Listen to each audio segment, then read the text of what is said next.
8-game win streak. Warren Central fell to 2-5 on the season 2 weeks ago with a 26-6 loss at Central Hardin in a district game. Both Barren County and Warren Central are 0-1 in district play, while both North Hardin and Central Hardin are 1-0, and they play each other tonight. In the game at North Hardin, Barren County had 207 yards of offense, while North Hardin had 209. Tate Spillman had 193 of the 207. He was 8 for 21 passing for 91 yards. He also had 19 carries for 102 yards, scoring the only touchdown for the Trojans. And on defense, Corbin Wells tallied 16 tackles. Warren Central is under first-year head coach Jeremy Harness, who becomes the 7th head coach for the Dragons in the past 12 years. Has wins over Russellville 8-6 and Butler County 17-14. Their 5 losses are to Franklin Simpson 49-22, Warren East 43-14, Greenwood 49-18, Davies County 22-6, and Central Hardin 26-6. The Dragons finished 1-10 last season under Mark Nelson, and Warren Central has gone through some rough years. They lost 62 straight games from 2016 to 2021, and their last winning season was 10 years ago when they went 6-5 under Howard Fagans, and the 2012 Dragons finished 11-2 under Mike Rogers. And since the Dragons' last winning season, they are 11-87 over the past 10 years. Barren County defeated Warren Central last season 42-6 on the road, and tonight are a 20-point favorite, according to the Max Preps and the KHSAA RPI, over the Warren Central Dragons. And John Butler, it's been 2 weeks since we've had a ball game. You kind of want to know how these teams will react after being off 2 weeks, but Trojans should have the upper hand in this one. And a win tonight and a win next week at Central Hardin would give the Barren County Trojans a home playoff game.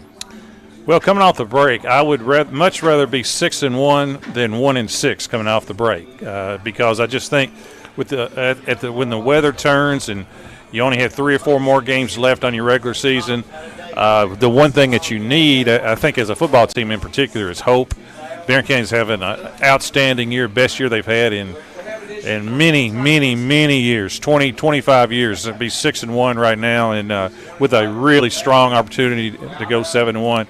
Warren Central's struggling, as you mentioned. They only won 1 game last year. Right now they are 2-5. Is that right? Mm-hmm. They're coming off back-to-back losses to Central Hardin and Davies County. However, that's Davies County's only win of the year is against Warren Central, and Central Hardin's only win of the year. So this game clearly favors Barren County. Plus, to add to this, Warren Central starting quarterback and leading rusher, too, by the way, Zay Howard is out. Right. So, all the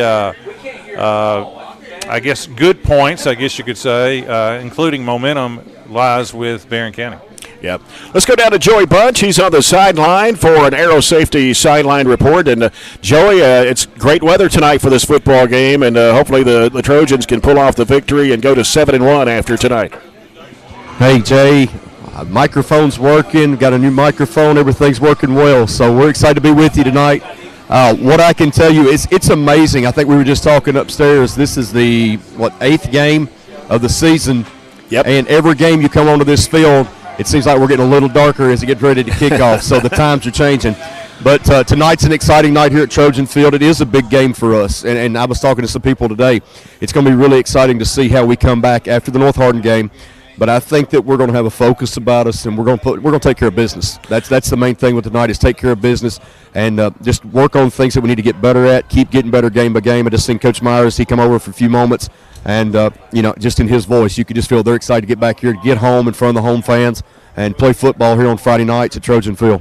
And this game is going to be delayed about 15 minutes due to Warren Central not arriving until around 6 o'clock tonight due to an accident on I-65. So this game will not kick off until 7:15. We're still 31 minutes away, and we're on the countdown to kickoff, brought to you by Don Franklin Chevrolet Cadillac Nissan in Glasgow. Score big with huge savings at Don Franklin Glasgow. We'll be back after this break. This is Trojan Football on 104 The Score.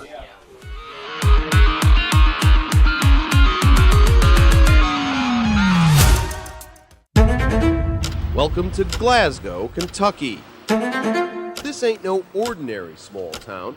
This is Broadbandville, USA. People here weren't willing to sit around until one of the big telecommunications companies got ready to wire them up. They just decided to do it themselves.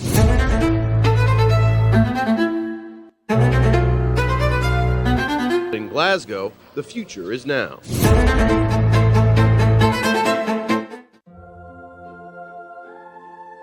Growing up is realizing that everyone who told you to eat your breakfast when you were little was actually eating this for breakfast. It's your turn to take your place at the breakfast table and savor the taste of culinary independence with freshly toasted bagels at McDonald's. Indulge in the breakfast you've always wanted and start the day off the right way, your way. Ba-da-ba-ba-ba. Aero Safety is a proud supporter of Barren County sports. From helping make the BCHS Baseball Turf Project a reality to sponsoring the annual Spirit Week, Drew Hinton and his dedicated team at Aero Safety are strong supporters of local student athletes. Aero Safety helps employees and businesses develop safe work practices from coast to coast and right here in Barren County. They're located on West Main Street across from ESB. Learn more at aerosafetyus.com or talk personally to them in Glasgow at 270-670-4718. Get a great deal on select Kubota equipment. The BX Series is the #1 selling subcompact tractor in the U.S. The versatile lineup is built to help you make the most of your land. Right now, bring home select Kubota equipment for 0 down, 0% APR for up to 72 months on select BX models. Now through September 30th. See us or go to KubotaUSA.com for full disclaimer. Your local Kubota dealer is J&J Sales, 1311 West Main Street in Glasgow. Hey Lindsay, it's been really hot, and with warm weather comes pests. Well, Billy, at Southern States, we have bug sprays and pest control products to use around your home. We want you to be able to enjoy the summer pest-free. And outdoor grilling season is also here. Everyone can get their propane tanks for your outdoor grills and fire pits filled at Southern States in Glasgow. Propane summer fills are also coming up. Call 651-6167 or 651-2159 for your local Southern States. And we are now on 120 Cross Street, just off 31E South. I just did it, but I waited way too long. Trust me, it's about time you left cable TV behind and started saving with MyStream TV from SCRTC. Already have TV with SCRTC and you still have cable boxes and wires everywhere? Talk to SCRTC about MyStream TV and compare it to your current service. The best thing about MyStream TV, you'll save money and get up to 1 gig symmetrical internet. Visit SCRTC.com and click on the MyStream TV logo at the top to start saving on cable today.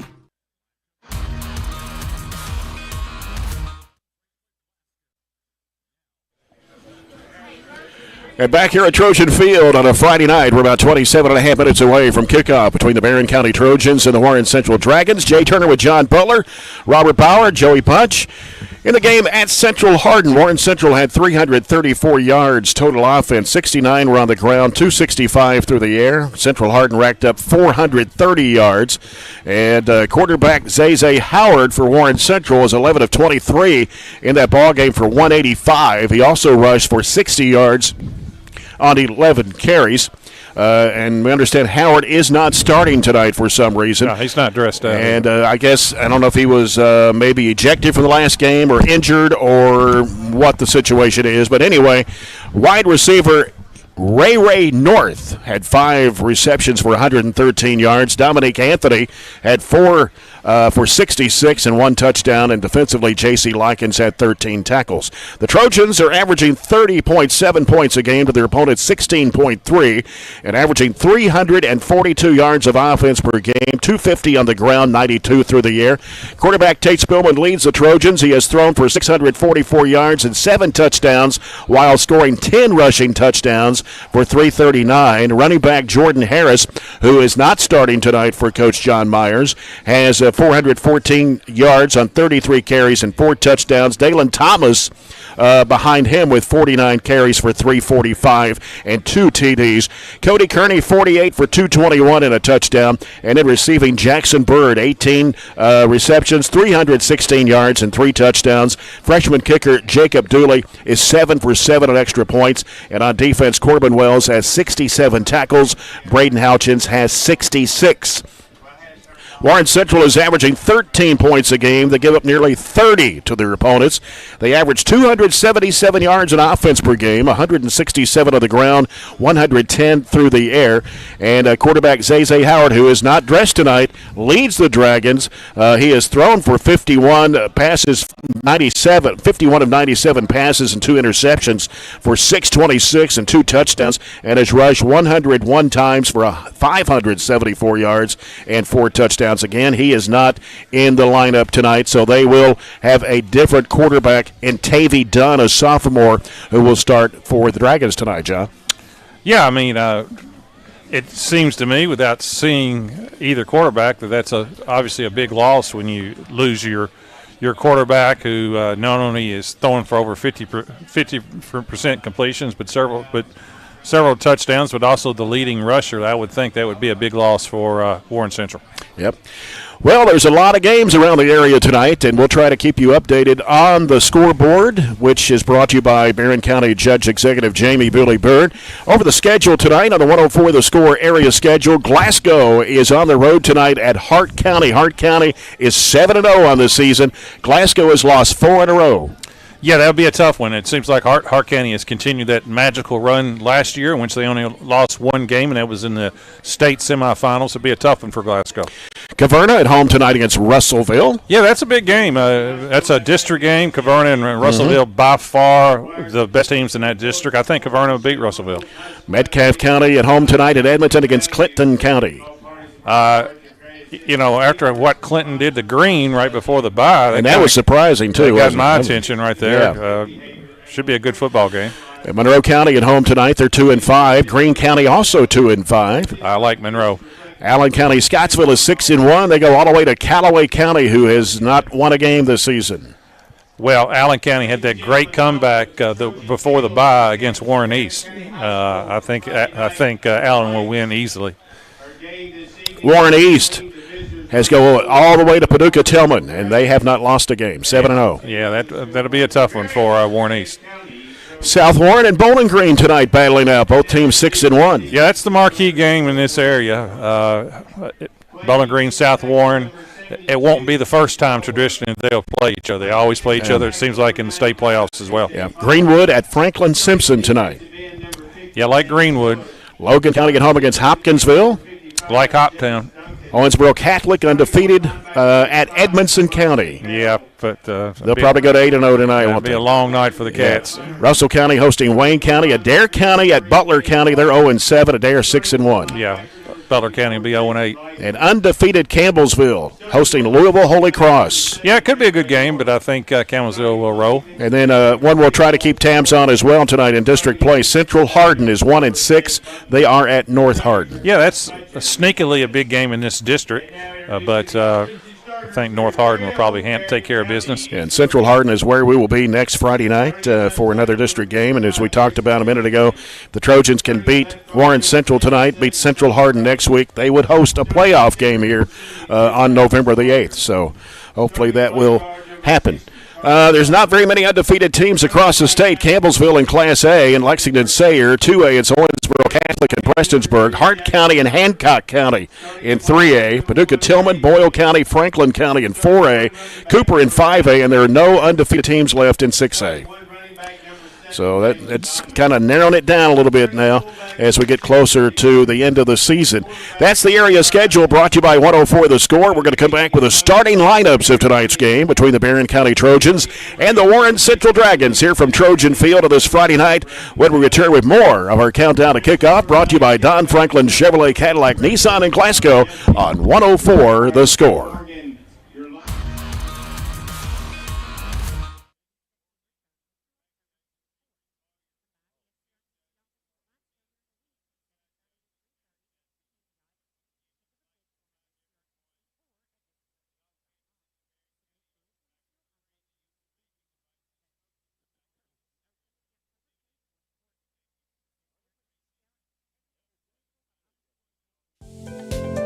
At Kuzma Family Dentistry, we specialize in changing smiles and changing lives.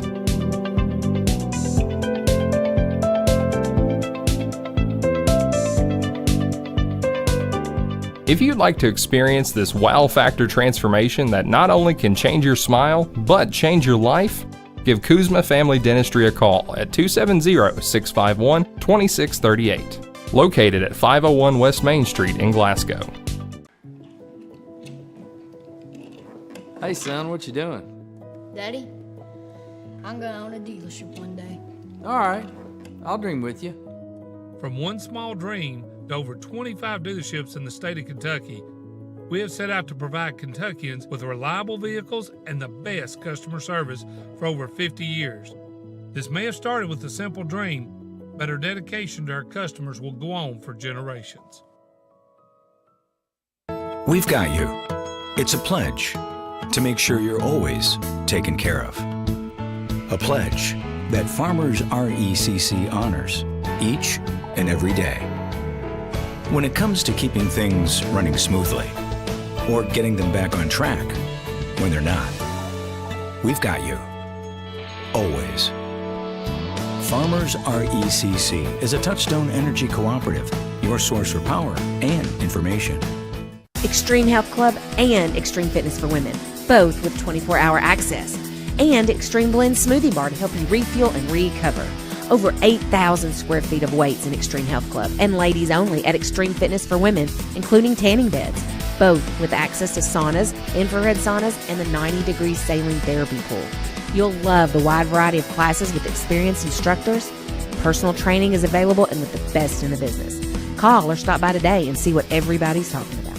If you haven't heard, there's a new approach to banking. It's called Kasasa, and you'll find it at the People's Bank. Your free Kasasa checking account offers you monthly cashback rewards. The Kasasa Cash checking account can earn you a very high interest rate on your balance. Then link Kasasa Saver, and you'll also get a high rate on your deposits. Grow with Kasasa at the People's Bank in Glasgow, Cave City, and Marion. The People's Bank, working for you. Restrictions and qualifications apply. Restrictions may vary. Contact the People's Bank for details and to learn more. Welcome to Glasgow, Kentucky. This ain't no ordinary small town. This is Broadbandville, USA. People here weren't willing to sit around until one of the big... Welcome back on this Friday night to Trojan Field. Jay Turner, John Butler, Robert Bauer, Joey Bunch down on the sideline tonight as we have a big district game here tonight with the Barren County Trojans and the Warren Central Dragons. Let's take a look at tonight's starting lineups brought to you by Kuzma Family Dentistry on West Main Street in Glasgow. The projected starting offense for the Dragons tonight at left tackle is number 50, Jadis Duncan, a sophomore. C.J. Moore is a junior. He'll be at left guard. The center is 58, Nathaniel Murphy, a sophomore. James Woodward, a sophomore, number 53 at right guard. The right tackle is number 50, James Miller, a senior. Tight end is number 11, Dakota Hunter, a junior. Dominique Anthony, a junior. Number 9 will be a wide receiver. Also, the receivers are Jules Hyde, number 12, a sophomore, and Ray North, a sophomore, number 7, at a wide receiver spot. The running back is Samante Bell, a senior, number 5. And the quarterback starting tonight for the Dragons will be sophomore, number 13, Tavy Dunn. And the kicker for the Dragons is junior, number 62, Justin Alvarez. For the Warren Central Dragons, the projected starting defense tonight at the tackles will be number 72, Tim Stallworth, a junior, and number 5, K.J. Fox, a senior. The defensive end are 50, James Miller and Jadis Duncan, who are both playing, of course, on offense. Samante Bell, a linebacker. Dakota Hunter's a linebacker. Caden Hawk, number 3, a linebacker. He's a senior. J.C. Likens, a senior, number 24. And the defensive backs, number 7, Ray North. Walter Moore, number 6, a junior. And Zay Bunton, a senior. He wears number 4. So they've got 5 guys going both ways tonight for the Dragons. The head coach is Jeremy Harness. For the Barren County Trojans, the projected starting offense tonight. At left tackle is number 55, Grayson Billingsley, a junior. At left guard is number 77, Sean Brody, a sophomore. The center is number 72, Alex Sawyer, a senior. Charlie Poland, number 60, will be at right guard. He's a senior. Ethan Bertram, a sophomore, number 66 at right tackle. Tight end is number 2, Jackson Bird, a junior. Wide receiver is Bray Bewley, number 1. He's a senior. Briggs Harris will be in the backfield at running back. He's a sophomore, along with Dalen Thomas, a junior. number 7, and fullback Cody Kearney, number 6, a junior. The quarterback is number 5, Tate Spillman. He is a senior. The kicker is number 18, Jacob Dooley, a freshman. The projected starting defense for the Barren County Trojans tonight. The defensive ends are number 11, Nolan Harlow, a senior. Bryson Wilson, number 52, a senior. Colton Thomas, a senior. He'll be the nose guard, number 44. Linebackers are 17, Baylor Browning, a sophomore. Number 26, Corbin Wells, a sophomore. 32, Braden Houchins, a senior. And Waylon Clemens, number 33, a senior. The corners are Dakota Wade, number 8, a senior, along with Bray Bewley. Tate Spillman and Jackson Bird are the safety. So we've got 3 guys going both ways tonight for the Barren County Trojans. Head coach of the Trojans is John Myers. The assistant coaches are Chad Eaton, Chad Perkins, Nick Compton, Mason Perkins, Bo Jones, Peyton Gibbons, and Tyler Walbert. And Robert Bauer joins us now in the press box here at Barren County High at Trojan Field. And Robert, let's get your analysis on tonight's game. Sorry, I was making a pot of coffee there for everybody, so we'll be able to warm up a little bit tonight. I'm excited to get back going tonight. I'm sorry I wasn't able to hear what you all had said earlier, but excited to kind of get back going. I think it's important for us to come back and get the energy back. And this is going to be a tough one to do with obviously a little cold. The crowd is not going to be intense and huge. And it's just a harder crowd to get energized when it's a little bit cold. So we've got to get out, take advantage of some people that are out for them, take advantage of the record, and really just put together a good half of football and hopefully put it in cruise control in the second half, because you take care of business tonight. You've got a very important game tomorrow night or next week. So hopefully we can, even though we had fall break in between, hopefully we can regain some of that momentum that led us to 6-1, led us to a good game last week, even though or before fall break, even though we took the loss. So just kind of get everything back going and see if we can hit our stride to finish out the last half of the season. And he is being honest about the coffee. We had this long coffee discussion at Greene County. He has actually made coffee. It is steaming. Is that what I smell? I smell coffee. That's exactly right. We talked about, we want to get into that again. So all these coffee drinkers on the air, can you smell as well and hear, on the air too? It smells really good. It does. I don't know if you smell it on the air or not. But that's from a non-coffee drinker like you. It smells good. Yeah. Maybe before the end of tonight's over, I may start drinking it. I don't know. Glenn Bird would be proud of that. That's right. You're following Trojan football here on 104.7 FM at 12:30 a.m. WCDS Glasgow. 104 The Score. Jay Turner with John Butler, Robert Bauer, Joey Bunch. As we're still about 13 minutes away, there was a delay tonight due to an accident on I-65, which caused Warren Central to arrive late, right around 6 o'clock. So that's the reason why they're moving the kickoff into 7:15. Check out 104 The Score's James Brown. He's got photos, stories, interviews, and more from Barren County High School football action on 104thescore.com or the 104 The Score Facebook page. And at halftime, we'll go over the latest scores and results from middle school sports to high school sports on the Barren County Schools District website that we have on the sports report coming up at halftime of this ball game, which will be brought to you by Riley Dental Group. Still, the Barren County Band performing here before our game tonight, and we'll go over the officials for tonight's game. The officials are brought to you by McDonald's of Glasgow. From the Sky Conference, the referee is Tyler Jesse. Jeff Morgan is the umpire. Brian Maxson is the line judge. Linesman. The line judge is Jason Morgan. Avery Collier is the back judge. Arlen Mink is the field judge, and Tanner Jesse is the side judge. Arlen Mink. Maybe the first time we've ever had him, right? I don't recognize that name. Of course, he's from Monroe County. You remember him playing at Monroe County. I remember Ty Mink. And Ty Mink played over there, too, yeah. So, but Arlen Mink also was a Monroe County Falcon athlete. So, pretty good crowd here tonight for this Friday night. Of course, it's been 2 weeks since the Trojans have played. And well, why wouldn't you come out and support a 7-1 team? That's right. Be 7-1 after tonight. We're 6-1 right now. That's right. We'll be 7-1 after tonight. Okay. Though. Yeah. So still 11 minutes away, and we will talk about. Well, we could talk about some other sports going on while we've got it before we go to our last break. John, you want to go over a few of those from We got soccer that finished up. We got girls state golf. Chloe Witcher finishing the state golf tournament. Middle school girls basketball has started. Do you want me to do the whole report? If you want to just do as much as you want to there. Just start with last night if you want to. All right, Volleyball last night. Volleyball, Barren County defeated Franklin Simpson 2-0. Also won in JV and freshman, and I think that's their last match until the district tournament starts. That's next week, right? Starts, I think, next Monday, right? Yes. At Barren County. I think the Trojans play Allen County, Scottsville, I believe. Last night in middle school football, 7th grade, Barren County 22, Glasgow 8. That's a good win. Those were playoffs, right? Is that called the district playoffs or whatever? In football? Yeah. I don't know. Middle school football? I don't know. I do know Still, they got to play again. I know they're going to play again Tuesday night against somebody. All right. I do know the 8th grade one beat Glasgow 50-18. That's good. Middle school girls basketball, 7th grade, the Adair County Lady Indians. What's this going on?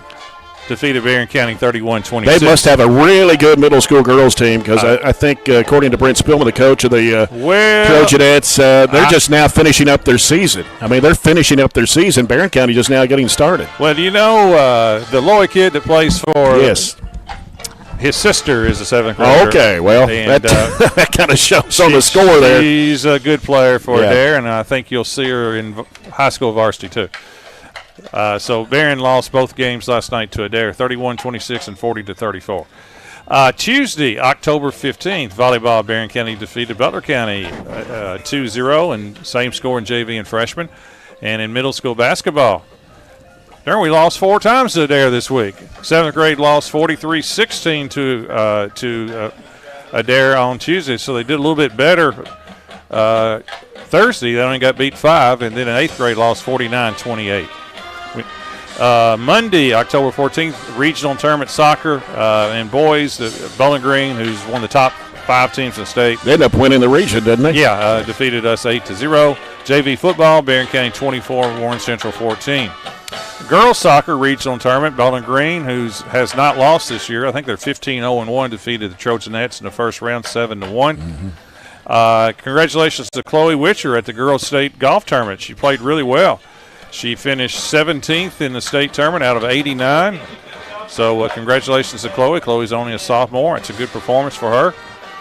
And last Sunday in the district championship. Now we're going all the way back to October 7th. Yeah, that's before fall break. That's correct. Let's go all the way back to the first round of the girls district. Barren County defeated Glasgow 4-0 and then lost in penalty kicks to Warren East in the finals 3-2. And in the boys, Barren County kind of upset Warren East 4-0, then lost to Glasgow 3-1. Cross country, the Central Hardin Bruin Rumble girls varsity team finished 5th overall in a 3-mile run. The top individual finisher with Adeline Coleman, who placed 4th. Boys varsity 3-mile run, Brody Miller finished 3rd. Middle school girls 2-mile run team finished 2nd overall. Top individual finishers were Audrey Nutzman finished 1st overall. That's good. And Maria Dyer was 2nd. It's a good performance. Middle school boys 2-mile run top individual finisher was Nicholas Regenchild. Is that right? Finished close enough. Finished 22nd. So there's our halftime report before the game. That's right. We were able to get it in. And the sports report is brought to you by Riley Dental Group. We're still about 7 minutes away from kickoff. Again, delay of the kickoff till 7:15 due to an I-65 delay again. Yeah. There's always a delay on I-65, especially between Bowling Green and Elizabethtown. But this was around Bowling Green, I think, so they couldn't get through the traffic jam. Still waiting for the coin toss, which will be coming up, brought to you by J&J Sales. And we will. I think we got some baseball scores. The last I checked. Go ahead and throw some baseball scores in as we do our first scoreboard update. The last check was the Mets were ahead of the Dodgers 11-6 in the 7th. They have to win that game. The Dodgers were up 3-1. They could have clinched, so it looks like that game's going to go back to L.A. And then you're going to have the Yankees, and it's still 11-6. It's in the bottom of the 8th. And the Yankees in Cleveland has not started. That's 2-1 Yankees. They blew a lead last night in the 9th. They could have gone up 3-0. What about that game? That was a heck of a game. Down to 2 outs, a kid hits a home run. Pinch hit home run to tie it, and then they have a walk-off home run in the 10th. Yep. We'll get set for the Farmers RECC Jackie Browning Memorial Opening Kickoff in just a few minutes. In our first quarter of action tonight here from Trojan Field, brought to you by The People's Bank, working for you. Again, we'll have the coin toss. Joey Bunch will be out in the middle of the captains and the coaches and the officials. And when we take our last break, there's been a little slight delay here. Okay, I think we're ready. So we will take our last break here in the Don Franklin Glasgow countdown to kickoff. Score big with huge savings at Don Franklin Glasgow. When we come back, we'll have the coin toss. It's the Barren County Trojans and the Warren Central Dragons here tonight, a big district game, and you're following all the action right here on 104 The Score.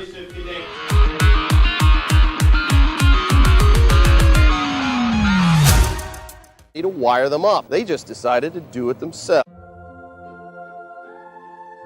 Growing up is realizing that everyone who told you to eat your breakfast when you were little was actually eating this for breakfast.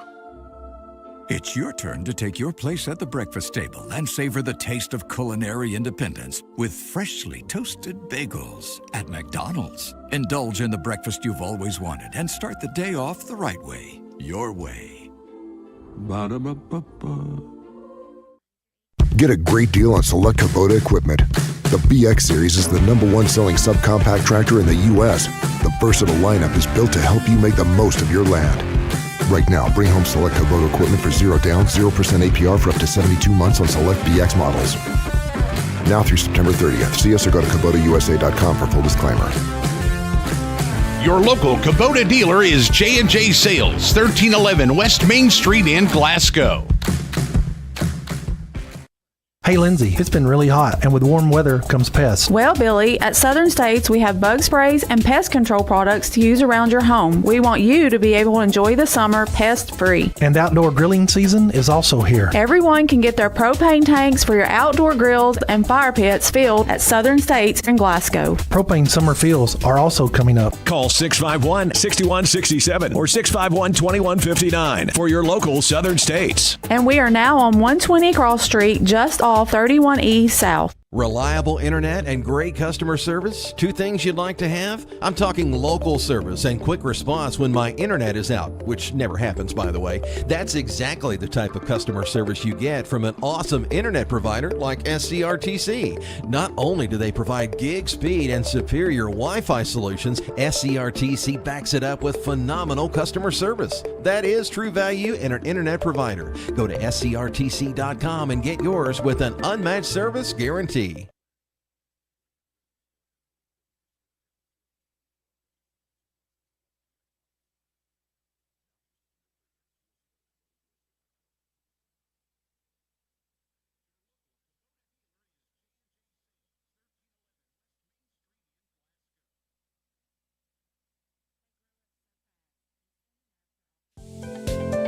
At Kuzma Family Dentistry, we specialize in changing smiles and changing lives.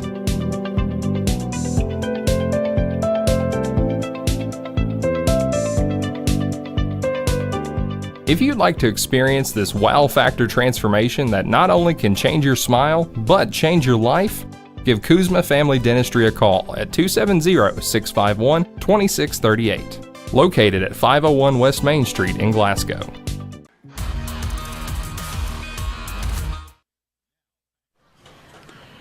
And we're about 2 minutes away from the Barren County Trojans and the Warren Central Dragons here tonight on this Friday night from Barren County High School. And John Butler's got his nephew's ball game pulled up here on his phone. Yeah, they just gave up a 65-yard touchdown to Tate's Creek. Oh, no. That's 26-10. Lafayette and Tate's Creek playing tonight. Let's go down to midfield. The captains, the coaches, the referees, and Joey Bunch for an aero safety sideline report. Let's cover the coin toss brought to you by J&J Sales. Being captains, you got a few responsibilities for me. If one of your teammates is down and injured, get to me or another official so we can get the clock stopped for them, okay? If one of your teammates is out of control with their attitude, you get to them so we don't have to. The less flags we can throw, the better off we'll be tonight, all right? Part of being legally and properly equipped is making sure your pads are covered, your knees are covered. Take care of all that. I don't want to be the fashion police out here, all right? Help me out with that. Warren Central, you're my visiting team. Sky Conference side is heads. That's tails. That's tails. That's heads. Call it now loud enough for him to hear it. If I drop it, we'll do it again. Yes, sir. Heads. Heads is a call. It is heads. You've won the toss. Would you like to defer or receive? Defer to the second. You want to defer to the second half. You want the football, right? Yes, sir. What way do you want to kick?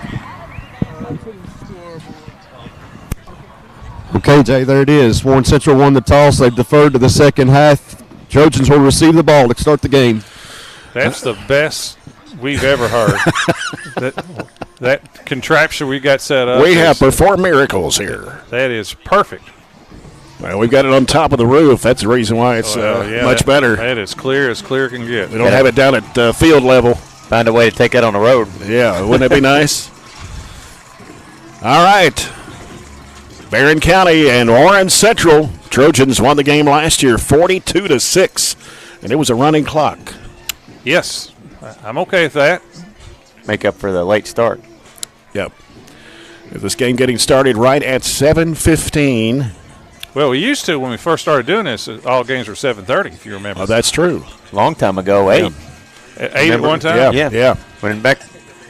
When I was in school, then you started playing teams in the Eastern time zone, and they kind of cut it in half to 7:30. Now it's 7. So we go to Central Hardin next week. It'll be 8 o'clock their time. Barren County all burgundy as they come out of the field. Burgundy helmets, burgundy uniforms, some gold stripes on the shoulder sleeves. Warren Central, white jerseys, navy pants, white helmets, navy numbers. They're across the way.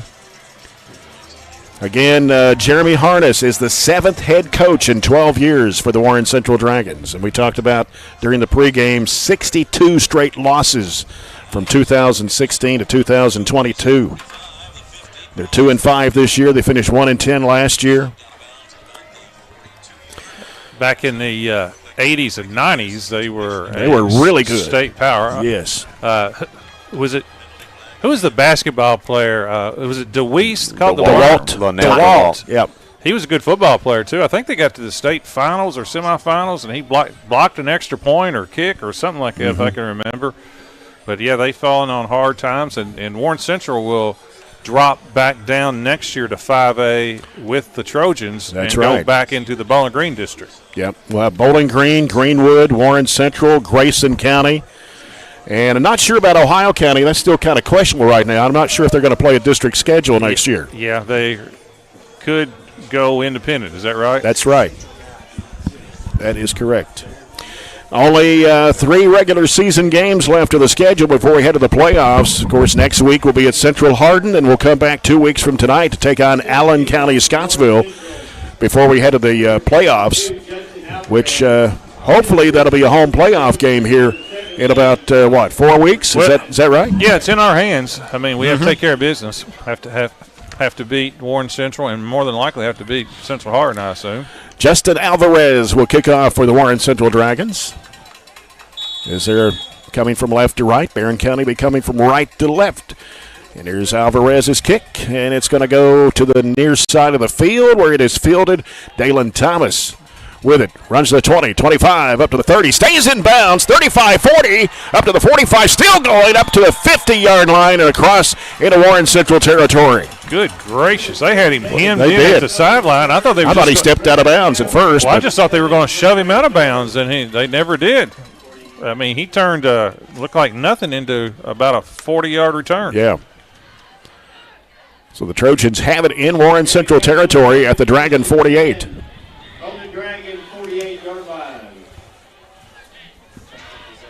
Very good kickoff return from Dalen Thomas. They send Bray Bewley out to the right side.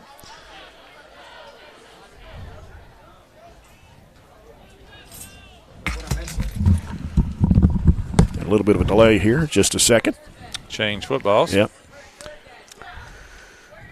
Got Cody Kearney, got Dalen Thomas in the backfield. Just underway here from Trojan Field. As Spillman goes under center. Going in motion right is Briggs Harris. And now the handoff. Coming up the middle. Taking it across the 40 to the 39-yard line. Close to a first down, but shy about a yard maybe. Yeah, that was Cody Kearney. Yep. And I expect to see a lot of fresh legs, to be honest with you, from Barren. I thought the break came at a perfect time after the hard-fought game against, especially against North Hardin. A little week off, a little refreshing, and that time Cody hit that hole with a lot of speed that time. Yep. Kearney and Thomas in the backfield. Briggs Harris in motion right. Bewley's at the wideout spot. He pitches it out to Thomas around the right side. Trying to break to the outside. Breaks away from the tackle. He's headed down the sideline, and he'll be tackled right around the, 12? Yeah, he tripped over the 20, to be honest with you. He was, I thought he had a chance to go and kind of just stumbled right along the 20, but giving a gain of close to 30. And I'll be honest with you, Dalen's had more big plays called back than about anybody I can remember. He's had a couple of touchdowns called back this year. Racking up some Edward Jones financial advisors, Jamie Harris and Sheila Perkins, first down here early. 24 officially for the first down. Ball is at the 15.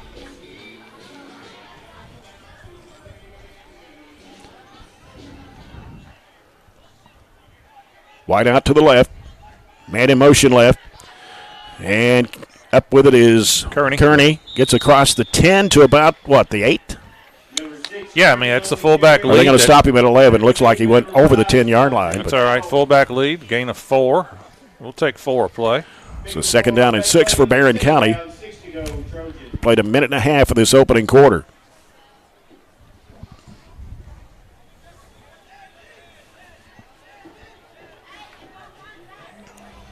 Wide out split to the left. That's Preston Pace, I believe, number 3. Man in motion left. And it's going to come to the left side of the field. It's Dalen Thomas. Touchdown. Thomas is going to make it in. Touchdown, Barren County. Tall sweep to the left that time, and the only resistance, he ran into the back of his own blocker. And after that, easy touchdown for Dalen Thomas. 11-yard run for Dalen Thomas. Put the Trojans on the scoreboard with 9:57 to go in the first quarter. I think that's kind of how you want to start after a bye. Yep. Jacob Dooley, the freshman kicker. He's been perfect so far this season, 7 of 7.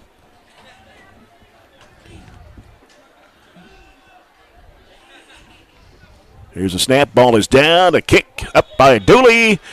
Right through the uprights. 8 for 8. So now it's 7-0 Barren County, 9:57 to go in the first quarter. Let's go down to Joey Bunch for an Aero Safety sideline report. Good start for the Trojans, Joey.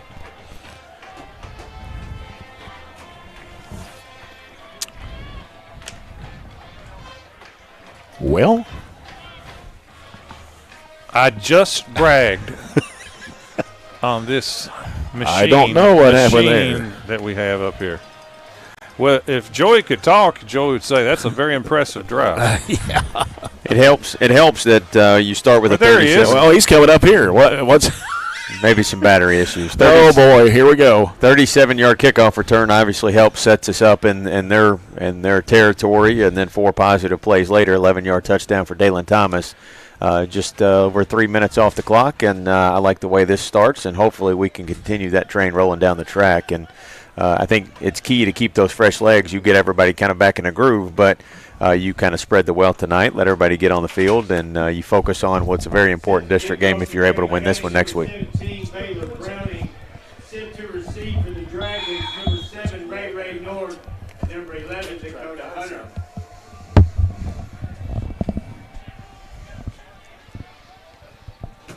Here's the kickoff by the Trojans. Going to be caught at the 15-yard line, bringing it up to the 20. Now to the 25, now 30, and trying to get to the 35.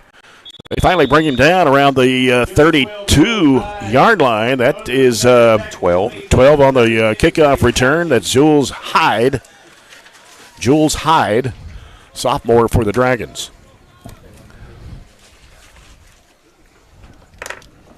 Trying to see the number. I think it was 64 for the Trojans that was in on that tackle. Landon Medley.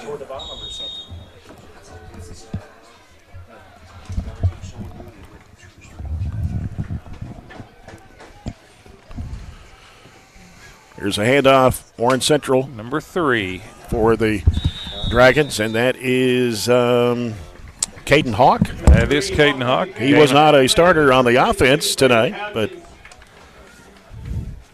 He did pick up about 3 yards. It's going to be 2nd down and 7 for the Dragons.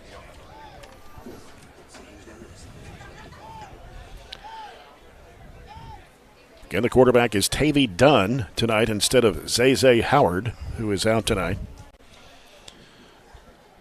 Snap comes to Dunn. Dropping, looking left, throws it. It is going to be complete. Breaking one tackle and tackled out of bounds across the 50 at about the 48. Well, that was a pretty well-thrown ball. He had a little zip to that one for the backup quarterback. Gain of 16 and a first down. That was on the far side of the field. Who was the receiver? Was that Anthony? It was number 9? Yeah, was it Dominic Anthony? I saw him in the neighborhood anyway. Here's Dunn getting rid of the football, and it's dropped here on the 44-yard line by the receiver, which is Ray North. Yeah, so was the quarterback drop. That was a big hit by Waylon Clemens right when the quarterback released it. So it's going to be 2nd down and 10. We played 3 minutes of this opening quarter. Barren County already on the board. It's 7-0. That was Anthony then. Yeah, Dominic Anthony. The most improved part of the Trojans going into the break has been the defense. They played extremely well against North Hardin. Here's Dunn looking, throwing, pass is complete, and down for the first down at the 35-yard line. That's Ray North, the receiver for the Dragons. Yeah, Ray's going to get a penalty because he acted like he just scored a touchdown to win the game. Pick up of 12. He got up, and then he spun the ball on the turf. He's been watching too many pro games. In fact, I don't even think you can do that in the pros. Not during the middle. No. So that's an unsportsmanlike. It should be a first down, and it's after the play. So that'll bring the football back for the Dragons. I think they're going to give him the first down. Yeah, it's going to be right at the 50 now. And it's really kind of. They moved the sticks. I don't think that's right. I think it should be 1st and 25, to be honest with you.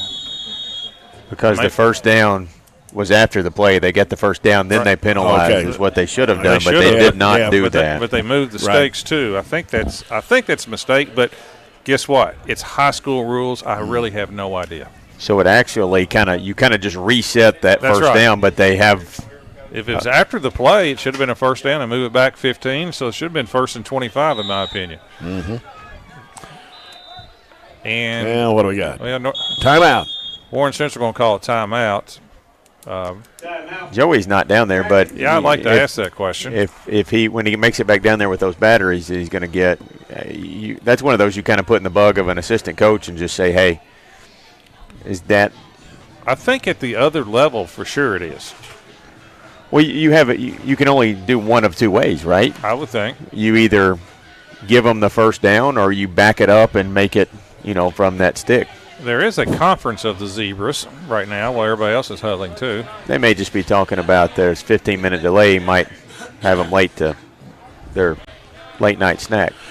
Here's a score update already on the scoreboard, brought to you by Barren County Judge Executive Jamie Bewley-Bird. We got Bowling Green and South Warren. They're tied at 7 after the first quarter.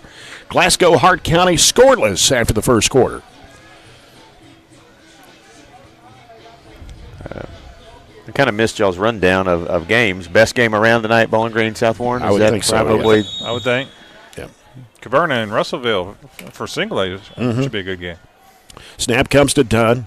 He turns right, comes to the near side where it's caught, and bringing it up to 45, trying to get to the 40, and finally brought down by Browning at the, 40-yard line, I guess. Yeah, that was the receiver, Ray North, for the Dragons. Nice little play that time. They faked the screen to the left and then turned completely around and threw a little wide receiver screen to the right. I kind of like that play, to be honest with you. Pickup of 9. Decent wrinkle, just enough of a fake to get everybody's momentum shifted at least one step to the right, then you bring it back to the left. So they got a decent game. Second down one, yep. 8:07 to go in the first quarter. Barren County 7, Warren Central 0. As Dunn calls for it, and he's going to keep it.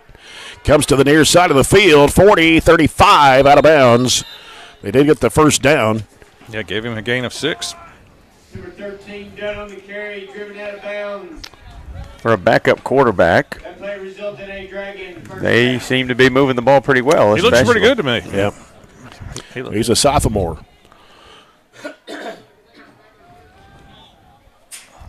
So 1st and 10 for Warren Central at the Barren County 35. They got 2 receivers out to the left and 1 to the near side.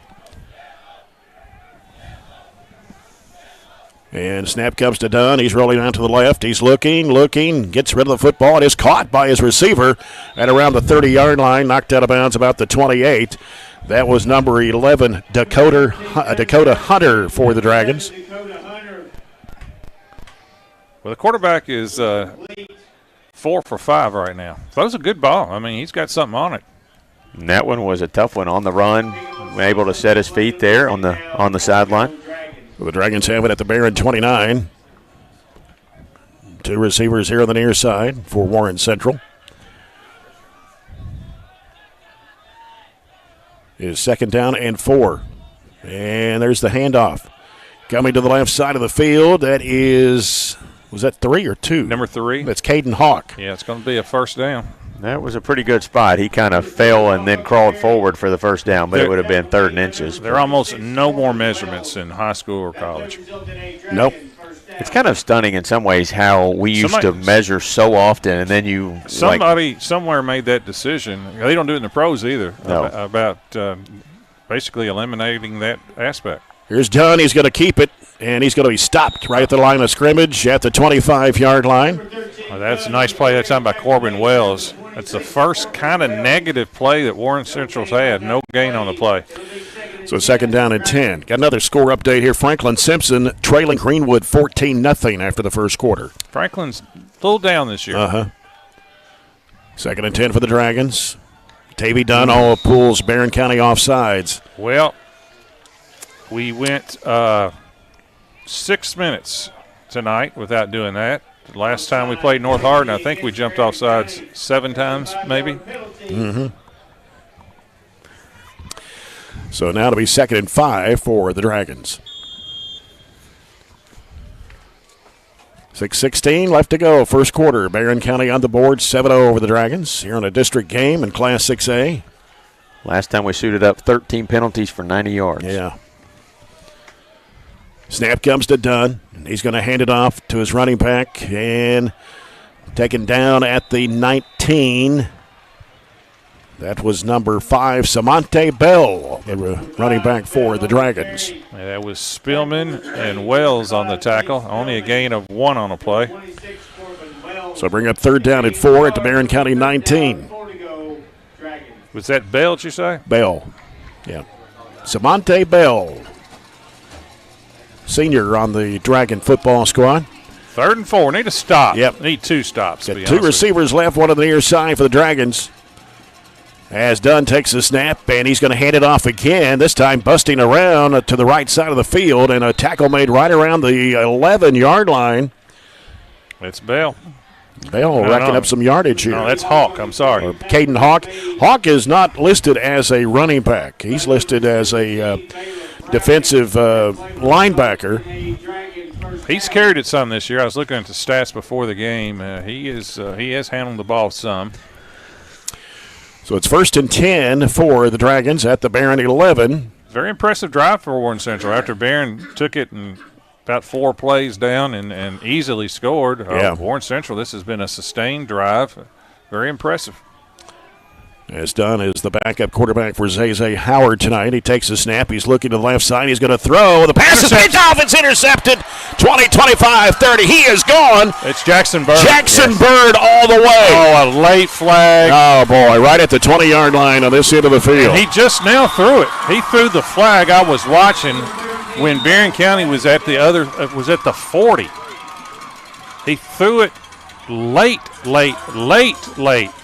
And there was not anybody around Jackson. There wasn't anybody in 30 yards of Jackson, so I'll be really interested in this one for next There's no way it was well, there's 2 flags now. There's one at the 20 and one at the 15. No way that was any type of pass interference because he just jumped right in front of somebody. Jumped the route and went. Hey, guys, I'm back. It's not going to be anything on the interception, it's going to be after it. Offense is going to get the ball. I think it's holding. It's going to be holding on us on the return. On the return. Wow, it looks like who was anybody? I've got it. It barely shows up on the replay. I think it's a crackback block that was completely unnecessary. Hey guys, I can tell you, based upon our players' reactions, they must have seen it happen when it happened. But why would we do that, though? I can see it on the film. It's pretty obvious. Why would we do it? That's the question. We did it. He called an illegal block in the back is what he called. Yeah, I saw it too. It happened. That was the correct call if you're going to call it. But why would you do that? I don't know. Oh, my goodness. Instant replays brought to you by Glasgow EPB. Barren County backed up to the 10 now. As Spillman looking, being chased now. 5-10, going to throw it long, and it is wobbly and low. Is intended for Bray Bewley. He had a hand on it, but he had a defensive player on him too. Just wasn't able really to get enough on it. He had 2 or 3 steps on the defender. I'm still trying to getting over why would we. And I'll be honest with you. There's no need at all to make it. No. And if you're Jackson Bird and I made the block, I expect you to come up and be all over me because you just took down a 95-yard touchdown return for no use. That's a highlight play, 7 points on the board, all the above. The rule is you block people in front of you, but if the play's already past you, there's no need to block. Just watch. 2nd and 10 for the Trojans at the 10. And now Spillman rolling out. He's going to keep it. 10 up to the 15, out of the 20, and the 25. Stays in bounds. 30, 35, 40, 45, 50, 45, 40, 35, 30, He's gone. 25, 20, 15, 10, 5. Touchdown, Barren County. No flags as far as I can tell. That was completely innocent, wasn't it? It looked like it was just going to pick up the first down, and he kind of tiptoed around some blocks. 90 yards. Wow. Yeah, I don't know. You're right. He looked like to me he's either going to run out of bounds or get shoved out of bounds. Neither one happened. He reversed, kind of almost pivoted and went untouched. 90-yard run for Tate Spillman. So we just got our 90-yard touchdown back. Yeah, you can say that, I guess. Comes at 4:11 to go in the first quarter. 13-0 Trojans. Both pretty electric plays, but let's see if Dooley can go 9 for 9 here. Oh, blocked. Well, that's not jinxed him. Well, that's not his fault because they blocked it. They just jumped right over the line and took it right off his foot. Well, the score will stay 13-0 Barren County, 4:11 to go in the first quarter on Tate Spillman's 90-yard run. Yeah, that's a highlight. And we're kind of watching it right now on replay right now. And it was a fantastic play that I had no clue that was going to go for a touchdown. Some good blocks downfield. Bewley gave a great block. And after that, it was to the house. And as I said last, I've said this many times, we have more players on this team that can break big plays than most teams that I can remember in the past. Now, not back in the 70s and 80s, but since I've been here. Yeah. That's Tate's 11th rushing touchdown of the year. That is correct. And that puts him at about 450 yards rushing on the year. Mm-hmm. Got a lot of scores coming in. We'll try to pass those along when we get a break. We're going to be the latest game tonight, looks like, since we didn't get started till 7:15. Well, unless. Well, I don't know. But they moved the ball. I can't really say too. that. But they moved the ball, too. Yeah. His knee went down. Yeah, he did. Number 7. That's number 7. That's Ray North. Ray North went south. His knee hit the ground. The only thing about it is we're clearly able to score tonight, but we've got to do a better job stopping them. I mean, without the interception there, they're scoring.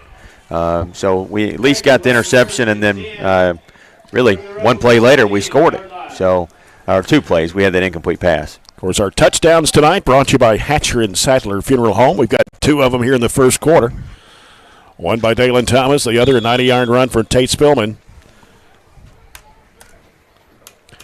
And Central with a football at their own 14. It's Tavy Dunn.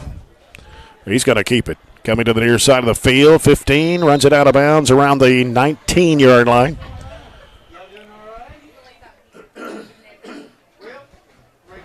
Gain of about 4 on the play. So it'll be 2nd down and 6 for Warren Central. 4:02 to go here in the first quarter. Just about everybody else has played a quarter as we look at the scores here in a little bit. What goes into naming a school like Warren Central as opposed to Central Warren? You ever thought about that? Or like South Warren? Yeah.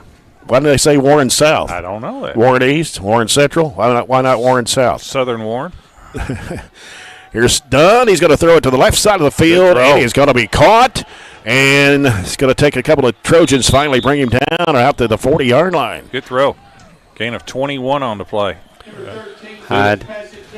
Yeah, he threw that. Jules Hyde. Threw that in between a couple of Trojans there. Not bad coverage. That was a perfectly thrown ball, to be honest with you. The Dragons have it at their own 40, 1st and 10. 3:45 to go in the first quarter. Barren County 13, Warren Central 0. Monroe County leads Greene County 14-0 after one. Handoff. Going down at the 41. He kind of slipped. That was that's number 3. Number 3. That was Hawk. That was Braden Houchins on the tackle. Gain of only 1 on the play. Metcalfe County leads Clinton County 22-12 after one. Monroe 14, Greene 0 after one. Russellville 12, Caverna 0 after one. A little surprising there. And let's see. Tillman leading Warren East 21-0 after one. Yeah, Tillman looks like to me could have a collision course with Boyle County in the state finals. Allen County Scottsville 20, Callaway County 0 after one period. Hart and Glasgow still 0-0. Snap comes to Dunn. He's going to throw it to the left side. I think he was already down, right? Or did they call it? He caught it. He caught it on the gain of 3. Going to the ground, so it'll be 3rd down and 7 for Warren Central. That's Anthony. Pick him up a couple on that play. It'll be 3rd down and 7 to go, Dragons. I'm a little surprised at Russellville-Caverna game. I figured Caverna would have the lead in that one right now. 12-0 Panthers.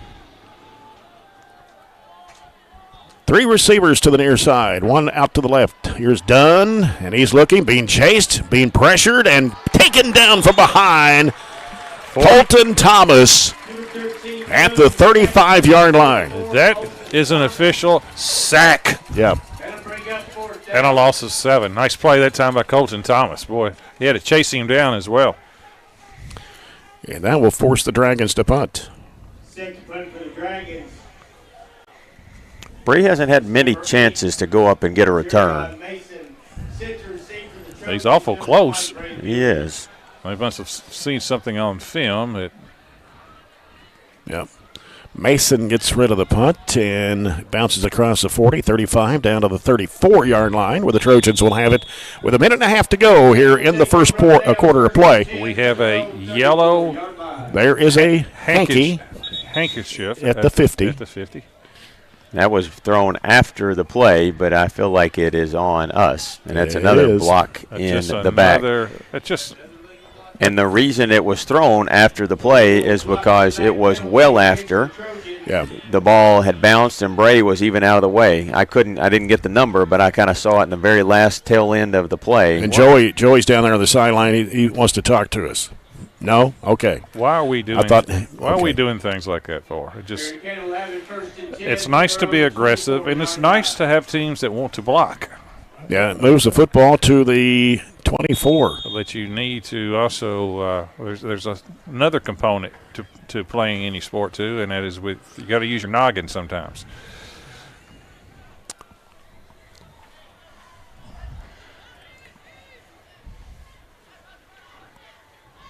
First and 10. Here's Spillman under center. And a handoff goes to Kearney. Kearney trying to churn some yards and gets stopped right around the 28. Gain of 4. Gain of 4. Number 6, Kearney on the carry. Tackle was made by number 24, J.C. Likens.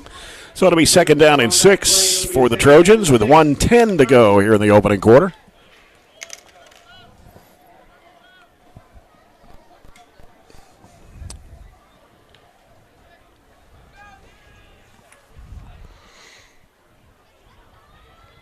Clock runs under a minute.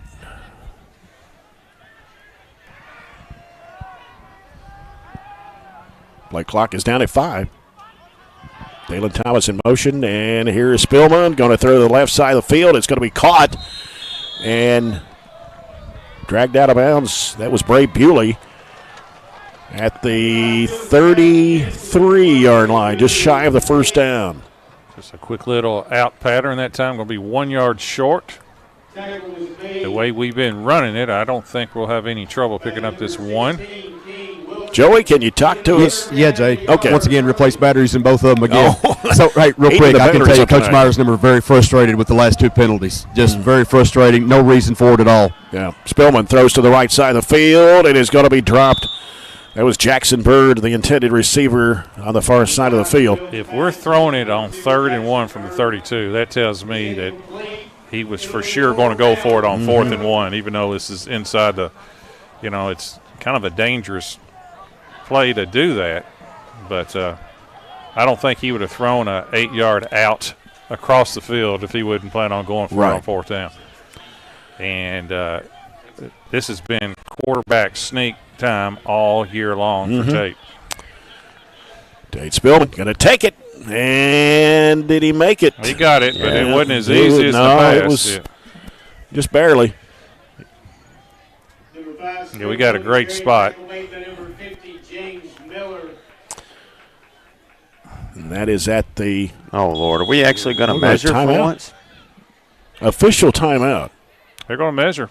But have we even seen one this year? Well, the line is the marker is on the inside the 39. The ball looks like to me it's past the 39 from this angle. Half the ball is over the line to gain, isn't it? But they did a good job at Time Central. Obviously, they did some scouting on some film because they did a good job on Tate that time. Did you make it? Yeah. Half the football. Yep. I told you guys they made it. I don't know why they brought the thing out, to be honest with you. That's the first time we've seen that this year, right? They do an actual measurement? Yep. I mean, you do understand why they don't measure some now, because you could see it's half a football over the line of game when it's right on there. It's sometimes not hard, but you also wonder why they don't have the technology just to kind of map it on the field to show you. So an Edward Jones Financial Advisor first down for Barren. And this going to be Jackson Bird sweeping around to the right side, and he'll be tackled at the 43. Man, that was a different kind of play. That's some great ball handling. Yeah. Made 2 fakes that time before Jackson Bird got it on a little end around. And we're going to come to the end of the first quarter. It'll be 2nd down and 1 when we come back. At the end of the first quarter here at Trojan Field, it is Barren County 13, Warren Central nothing. We'll return after this break. This is Trojan Football, brought to you by Don Franklin Glasgow on 104 The Score.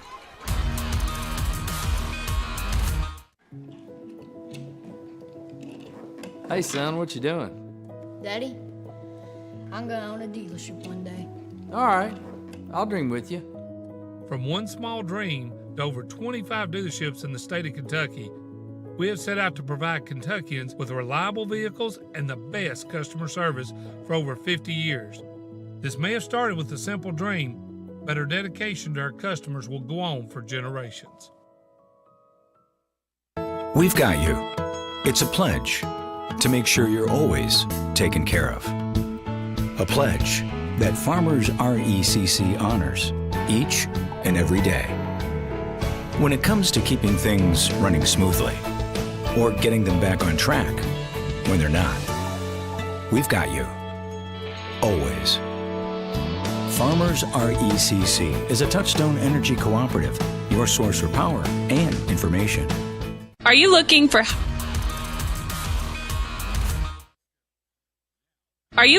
high quality? Welcome back to Trojan Field here on this Friday night. Jay Turner with John Butler, Robert Bauer, Joey Punch. Barren County has a 13-0 lead as we start quarter number 2.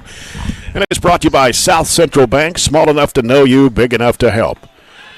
And looking to throw is Spillman, and he is in trouble.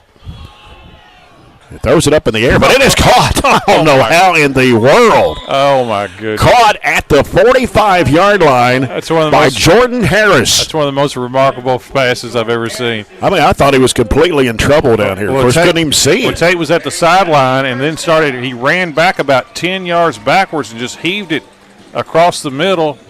First down. 11-yard gain. He passed it about 30 yards, but it was an 11-yard gain. I mean, he looked like Josh Allen that time, to be honest with you. That was a Josh Allen throw.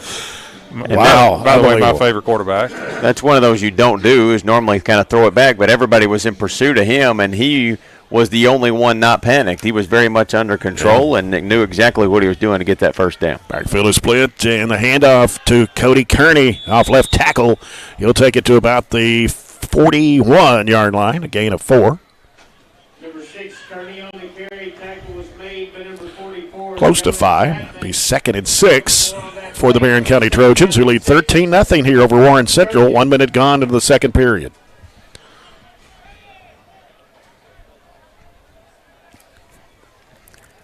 Tate Spillman scoring a 90-yard run in the first period, along with Dalen Thomas, who had an 11-yard run to start the ball game. Here's Thomas in motion to the right. Backfield is split, and it's going to be coming off to Thomas off the left side. He's on the run, still going, gets to the 20, 15, pushes his way, and gets taken down from behind right at the 2-yard line. Make it the 1. Gain of, they put it at the 1. Yeah, gain of 40 on the play that time. Wow. I tell you what, once Dalen gets his shoulders square around that corner, boy, he is hard to bring down. He's got speed and power. And it helped. He had a ton of blockers over there, too. He could kind of just weave his way behind everybody, and you knew it was going to be a big game because he was going to be able to navigate those blocks and had the power and speed to go with it. So the ball is at the Warren Central 1. Will we see a quarterback sneak? It's possible. I can also see Cody Kearney on this one. Got Jordan Harris back there, too, with Cody Kearney. And this time it comes to the near side, and it's Thomas taking it in. Touchdown, Barren County. Well, basically rewarded Dalen. You know, he got it all the way down to 1 on that 40 and then just handed it off to Dalen on that little end of that jet sweep action that time. Touchdown, Trojans, 19-0. We'll probably go for 2 now. Dalen Thomas with his second touchdown of the night. On a Hatcher and Sadler touchdown to make it 19-0 Barren.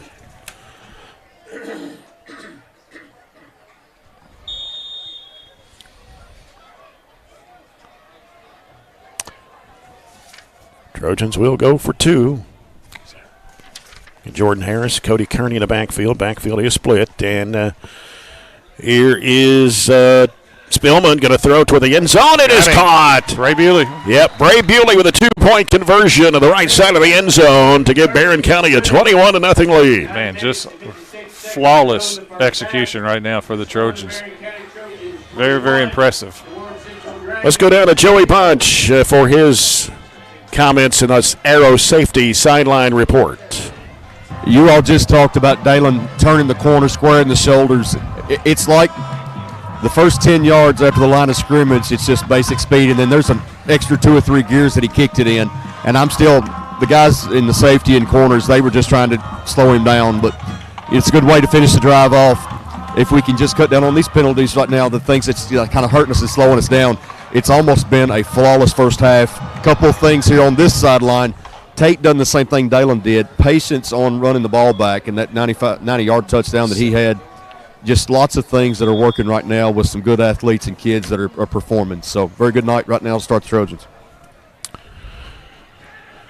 Got a couple of scores for you. North Hardin leads Central Hardin at halftime 28-0.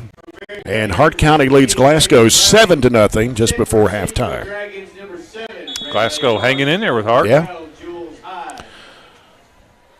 Jules Hyde, one of the receivers on the kickoff return. It's going to be fielded at the 32 and falling down, or at the 28 actually. Why did he fall down? I don't know. He just had plenty of room, didn't he? Yeah. That is number 6, Walter Moore.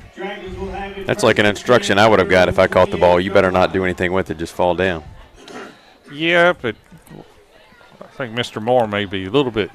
Are you saying he's more athletic than me? More athletic than you. I'll just go ahead and finish your sentence for you. Robert, I totally agree. I was thinking the same thing. I can't believe Coach Butler just threw you under like that. It's all right. I led him to him throwing. He led me to make fun of myself, didn't That's right. Tavy Dunn, the quarterback for the Dragons, got 2 receivers left, 1 to the right. And he is going to keep it. And he is going nowhere, really. Might have got a yard. To about the 29. Well, they're going to give him 2, looks like. A little forward motion there. 2nd down and 8. Nolan Harlow kind of wrapped him up around the shoulders and threw him back. I got Braden Houchins, too, over there. Gain of 2. Bowling Green South Warren tied 7 apiece at halftime. 2nd down and 8 for Warren Central at their own 30. Snap comes to Dunn, and a quick handoff in there, and kind of shifting through there. They get it up to the 40-yard line and get a first down. That's a good run that time by Hawk. That's Hawk, Caden Hawk. Good adjustment. We had a ton of pressure coming from the right side, and he made one little cut back to the other side and got a first down. Well, he spotted at the 39. We're to be 1st and 10 for Warren Central. They got 2 receivers on the near side, 1 split out wide to the right. And out of the gun, there's the handoff. And that's the Hawk again. Hawk will pick up 3, maybe 4 on that one. He gets to about the 44-yard line. Houchins again. They do a really good job moving the football. I mean, they are not getting big chunk plays, but they are getting a lot of positive yards. I mean, we have 1 sack maybe, and then the rest of it's pretty much everything forward. Yeah, they're what appears to me much better offensively than defensively. Yeah, I mean, they average 277 yards a game. Here is Dunn, and he'll be taken down by 3 or 4 Trojans. He didn't make the first down. He's about a yard short. Yeah, they're 167 yards average on the ground, 110 through the air. Of course, Howard has a lot to do with that. Yeah, but Tavy Dunn looks I know. a pretty good quarterback. Is he the JV quarterback maybe? Yeah, evidently. He's very capable. He's thrown some nice balls, picked some spots to break us apart down in the secondary. 3rd down and 2. Handoff, Hawk. Got it, barely. Got it to the 50.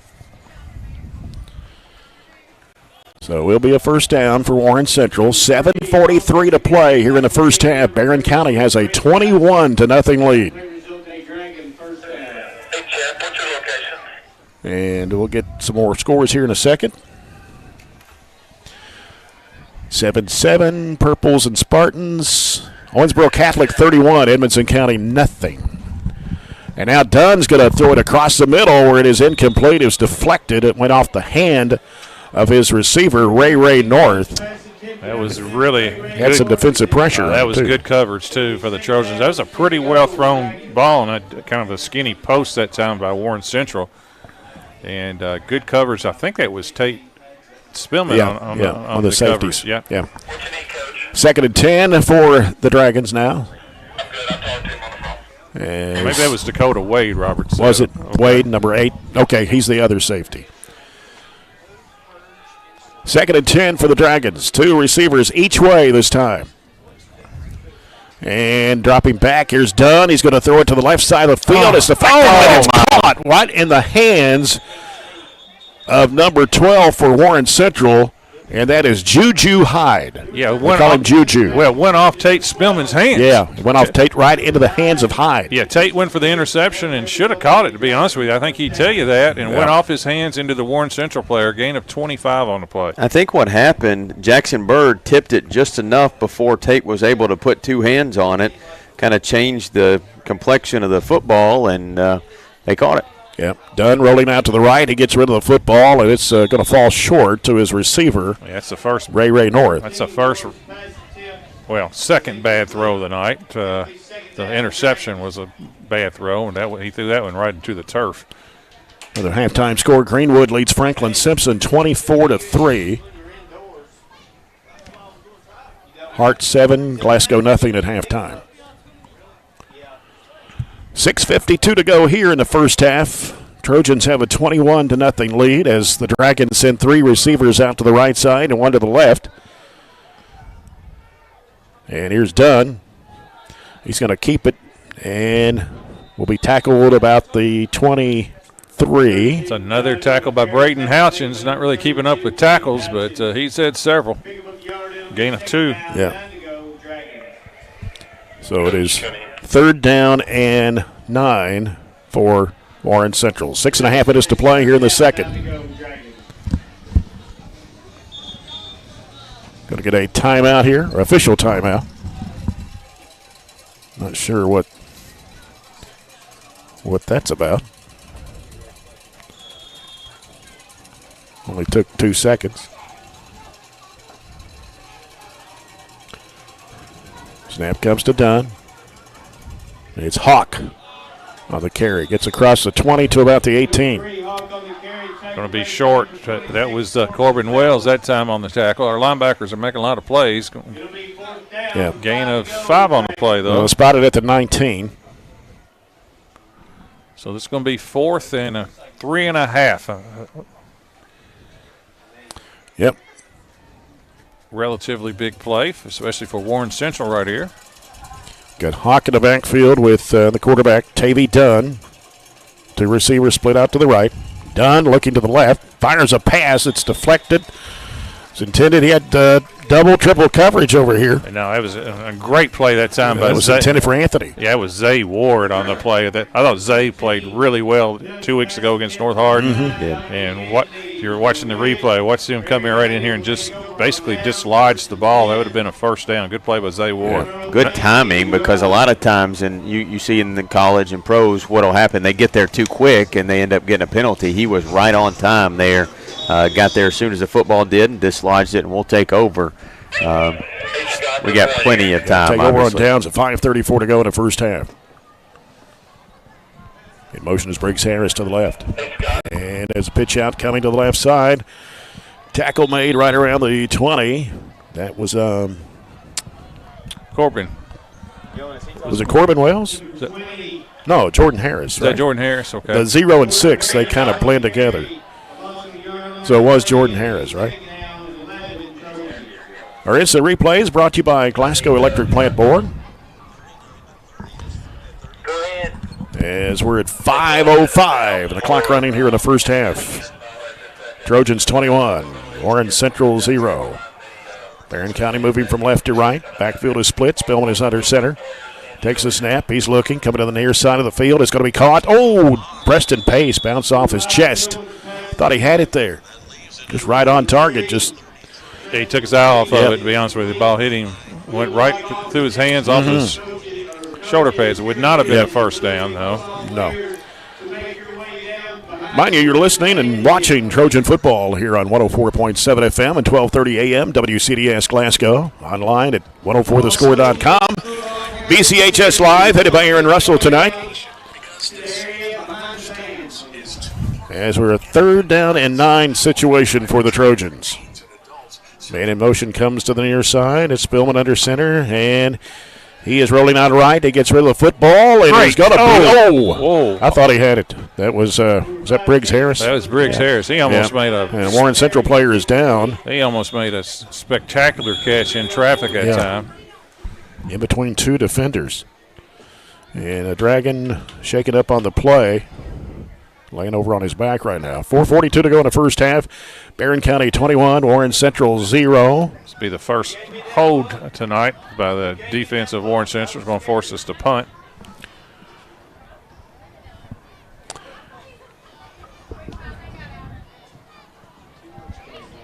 It is youth football night here. Well, they'll be introducing all the players at halftime.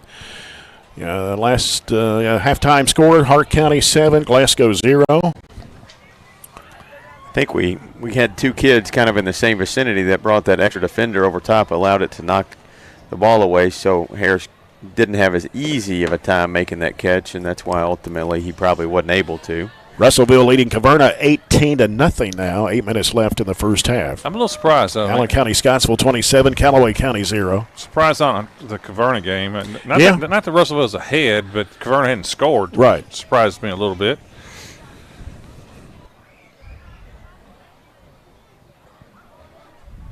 That was Anthony that was injured. He's up and he's all right. Trotting off to the sideline. Let's see, what am I missing here? 7-7, Bowling Green, South Warren at halftime, yeah.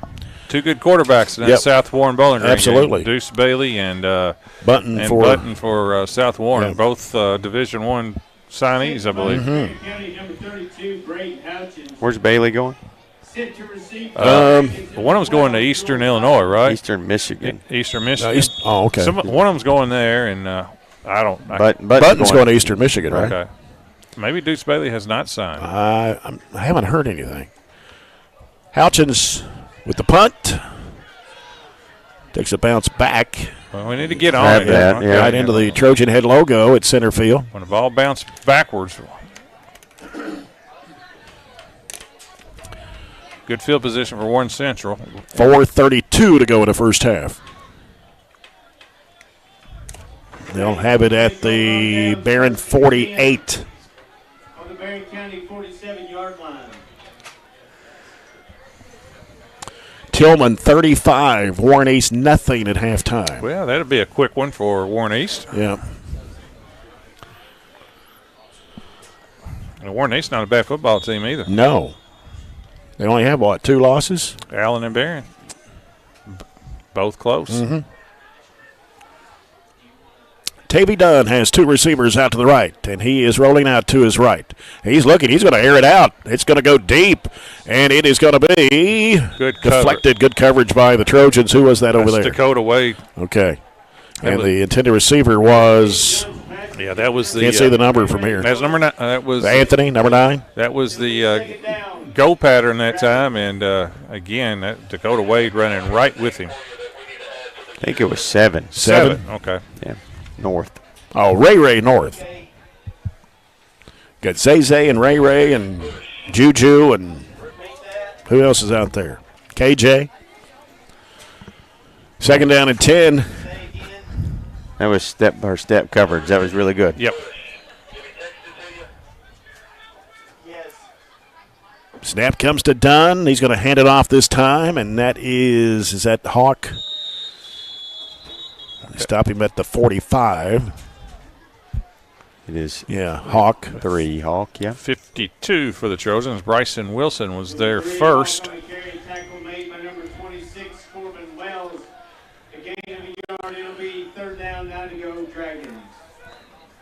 Deuce Bailey is going to Missouri State. Okay.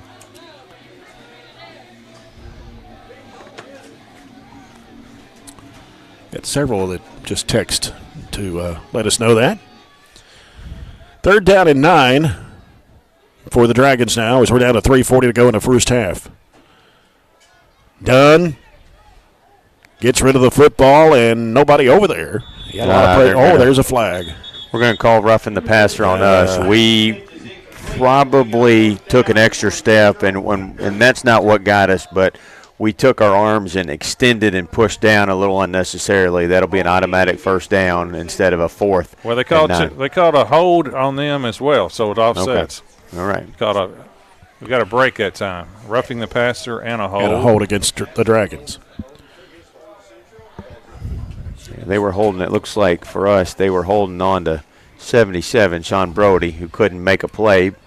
And so we'll redo the third down and 9.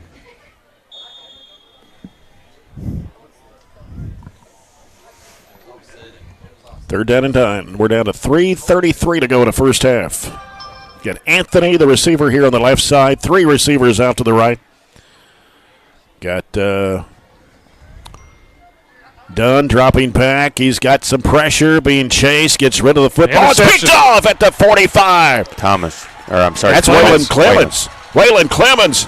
And gets tackled at the 15-yard line. No flags either. And I couldn't tell who made the big hit on the quarterback. We'll tell you right here on the replay. But big play again by Clemens. Waylon is it's the one thing that Waylon has done his whole career. He comes up with big plays.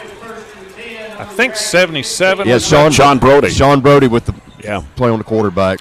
Brody had him from the back, and Colton Thomas kind of had him from the front, and that's where I got the Colton. But Waylon Clemens, big interception return. That's the second interception for the Trojans tonight. Jackson Bird made the first one, and Clemens the second one. Yep. So 1st and 10 from the 15.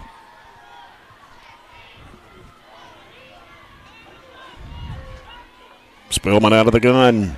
Takes the snap. Keeps it. Rolling out to the near side. The pass is going to be complete at the 5-yard line. And taken down about the 4. Number 5, Spillman's pass attempt to number 2. That was Jackson Bird. Yeah, and I think that time Waylon had, not Waylon. that time Tate had several people open that time. Ball is at the 3-yard line of Warren Central. 1st and goal from the 3 for the Trojans as they lead at 21-0. Just under 3 minutes to go in the first half.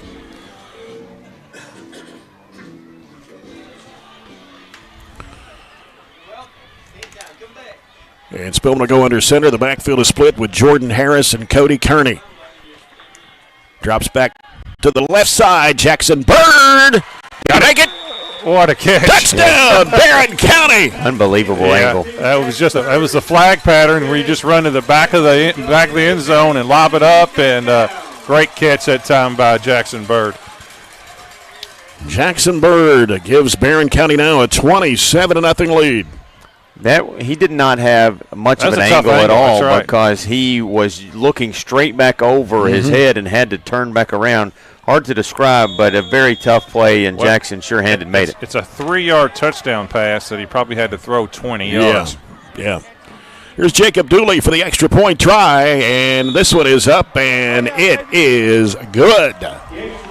28-0 Barren County now. 2:32 to go in the first half on the 3-yard pass play from Spillman to Bird for the Hatcher and Sadler touchdown. And the big news is the football has been swallowed up by the Little Leaguers in the end zone. Do they get to keep that ball or what? I don't know. Can Joey go back and investigate this? There is somebody with the ball in the end zone. That's exactly what I'm sitting here thinking is how exciting is that for future Trojans down there in the end zone as we score right in front of them, and they were chanting excited. Well, they're going crazy. They're going crazy right now. The band's playing. Just a great feeling down here on the field. It's not cold at all, Jay. What is the temperature down there on the field? 46. Is it 46? I would say 46 to 50 degrees. It's saying 52. I don't know if that's correct. Well, you're at elevation. I've got 53, but it's supposed to be colder at a higher elevation. I don't know. But you're in the heat too, Jay. Don't forget that. It's about 70 degrees up here. 70 degrees up there, right? What's it showing? 63. We do have the ball back. I did see the ball has been transferred to Brian Sheeler. Okay, well, he'll take care of it.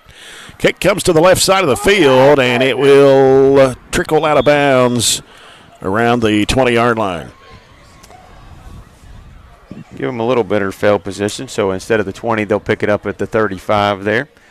40 yards officially for Waylon Clemens on that interception return, so that set us up right there at the 15, and 2 plays later we punched it in for our 4th touchdown of the night. That one, the first through the air. Yep.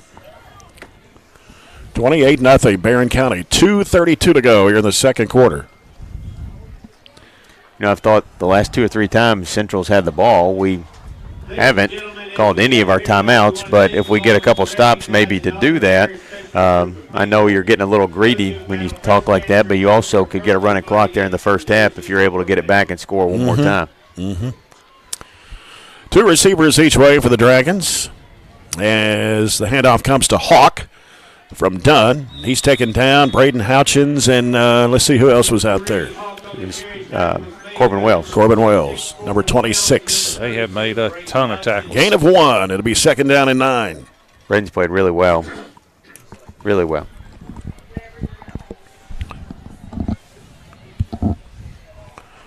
Down to 2:07 to play here in the first half. Stay tuned. We'll have the SCRTC halftime report coming up. Chances are you know at least one person who's been personally affected. Got a lot going on here, too, tonight. I know you mentioned Little League night there, so the future Trojans getting ready to be introduced. It's obviously Pink Out night, too, there. Right. 2nd and 9 for the Dragons. Here's Dunn, and he will hand it off to Hawk around the right side. Jumped over a tackler there and made it to about the 43. Very close to a flag there. It was more of a, I guess, a hop instead of a leap. More of a hurdle. Yeah. I'm glad they did not call the leap. You don't like that, I know. I hate leaping as a penalty. 3rd down and 3 for the Dragons. We're down to 1:20 to play in the first half. You got to stop here. We call timeout. But other than that, I think you let it roll into the halftime with just getting a stop, and keeping a 0 on the scoreboard. 2 receivers to the left, 1 to the right. Here's Dunn. He takes a snap, and he hands it off this time to a new running back for the Dragons. That is number 5. Short. Shamonte Bell. They marked it short, so we did call timeout. So timeout here with 1 minute to play and a half, and this timeout is brought to you by Scooters Coffee. What do you think, John? If you're Central, you got a minute left on the clock. Well, that would give us 2 timeouts. 28-0, and I'm 1-6. I'll go for it. I think I go for it too, because we have not shown a lot of propensity to stop them in short yard situations. And so I think getting a yard would probably be something they would attempt to do here. Not only would I go for it, I would throw it long. You're just going all in. Just air it out, huh? They are 1-6, right? Or are they 1-5? They're 2-5. 2-5. 2-5. They beat Russellville 8-6. That's right. And Butler County 2-5. Yeah, they barely beat Butler County. I'm still going to just heave it. They beat Butler County 17-14, Russellville 8-6, and that was earlier in the season. They play North next week, and then they finish the year with Todd County. Obviously, they'll get to go to the playoffs. Todd Central played last night, I think. What was the score on that? You've got it pulled up over there, They Robert. lost 52-12 to Fort Campbell. They didn't play last night. Okay. I'm not sure why they played last night. It was on the schedule originally for tonight. To go to Fort Campbell. Oh. And we just gave them the first down. First down without. Was that a right tackle? It was. 73 for the Trojans. We have exactly 60 seconds to play here in the first half. And, of course, this game didn't start till 7:15, so we played exactly 1 hour. We have done that too many times. I think that's the fairest thing to say. I don't have very many criticisms of this team, but Dunn hands it off, and a nice thrown for a loss in the backfield. That's Harlow, and what is going on after the play? I don't know. Get away. There's the flag. And somebody just threw a punch out there from Warren Central. We've got 17 flags on the field. And we're way too deep in this game to be acting like that. Yeah, we got, what I would, and I'm sure this is what Coach Myers will say, we got a lot more to lose than Warren Central when you're 6-1. So there's probably going to be some ejections. Yeah, I don't know what this. If they can figure out who did what. Well, the thing is, they've got a bunch of guys right there in the middle. I'm talking about the stripes. We've got an angle on the camera that's got a bunch of people around it, so we can't really see a ton of what's going on, other than kind of some jumping around and.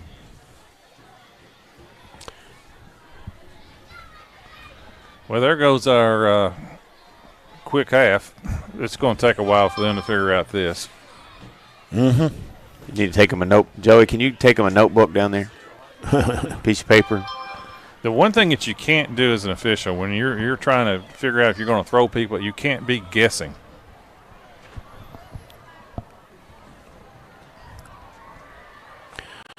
Well, let's see what they're going to call here. So here's what happened. Yeah, one of their linemen just. Russellville 24-8 lead. Personal foul us, personal foul them, and personal foul them. That was the last one was a dead ball and an ejection. Okay. So I would guess, if I had to guess, they're going to eject 90, who is a kid that just blocked one of our guys way after the play and kind of caused the melee, if you will. But that play with number 90 and Corbin Wells go back about 3 last series. There was some things going on, and I've been watching. So that was kind of coming on from that play last series as well. But I say this about the officials tonight. They've done a really good job. I mean, as far as everything they've handled, the calls we've seen, we don't get to say that a lot. Sometimes we're critical of things that they do, but they've done a really good job, and they work through that pretty quickly. Yeah, that didn't take very long to figure that one out. Yeah, that was an extreme late block that was unnecessary. We're looking at it on film. Yeah. That caused the entire ruckus to take place. And I think that was the kid, like you said, you can't guess. It looks like that was the kid that threw the punch. So I'm going to guess 90's the ejection. He was the one walking off the field. He'd been one of the linemen. Yeah. And the bad thing is he got blocked into Tate from behind, so and Tate's leg kind of buckled a little bit. Yeah, Tate's lucky he didn't get hurt. Right. Because he got his knee from behind kind of knocked into. So now it's second and probably 30. Something like that. It is 29, yeah. Second and 29. From the 30. 50 seconds to play here in the first half. As we start the clock, 28-0 Barren. So we're not going to stop the clock. I think we're just going to. We had called a timeout before that play, but the penalty kind of just let the clock run and didn't actually use the timeout. So they have to run one play, and then we'll go to the halftime. And the snap comes to Dunn. He's going to hand it off, and up the middle. Tackle made at the 40-yard line. And Tate Spillman stops the clock with 18.6. I don't know why we call timeout now. There's no way we could get the ball back no matter what. Well, we got one timeout left. We can, right? Yeah, there's one left. Yeah. Timeout brought to you by Scooter's Coffee, as we're at 18.6 to go before the break. But I think we did let like 35 seconds run off in between that. If you're going to call the timeout, call it then, right? I don't know if we thought that the clock was going to stop after it looks like to me the clock should have stopped after a dead ball unsportsmanlike. Coach Myers wanted to call the timeout after all the penalties and things, but he just kind of looked over at some of us and just said, I wanted to call it, I didn't, but if they don't get the first down, I'm fixing to call it now. I think what he's thinking, they'll throw it on this down. That'll be stopping the clock. You still got one timeout, and you might get the ball back a few seconds left. I understand why you say they would throw it, but I don't think there's any way in the world they throw it. I think it's inconceivable they can get the first down and then make us call the timeout with little time to get the ball back. Mm-hmm. Third down, 19 for the Dragons. Snap comes to Dunn. He dropped it, picked it back up, and it is Harlow. No, Houchins. Sorry. Braden Houchins. I've done that twice. With a big quarterback sack on Tavy Dunn. Loss of 6 on the play. So Barren County will use their final timeout of the half with 14 seconds to go. You call it the previous down, you have 30 seconds instead of 14 seconds, right? So, I mean, it's the difference of a play or two, and we're up 28. I mean, you're talking about the difference in trying to get a running clock versus. I'm guessing right now, though, is we'll probably go for a block, hope for a bad kick. A ball handling error, yeah, a snap error. Snap it over your head, yep. Yeah. And maybe give Bray a chance to return something. I'm just surprised on a dead ball, unsportsmanlike ejection that the clock's not stopped. Does it have anything to do with the fact that we also were penalized? Double, even more reason why it shouldn't. I mean, I don't know. It looks like to me that the clock should stop on an ejection at least, but maybe not. Another halftime score just now coming in. Metcalfe County leading Clinton County 36-28. They're on a shootout. Allen County, Scottsville 27, Callaway County 7 at half. Monroe County 20, Greene County nothing at the half. Here we go, 4th down, 26 for the Dragons. So they punt it away. And it will be stopped right around the 35 with 5.7 seconds to go.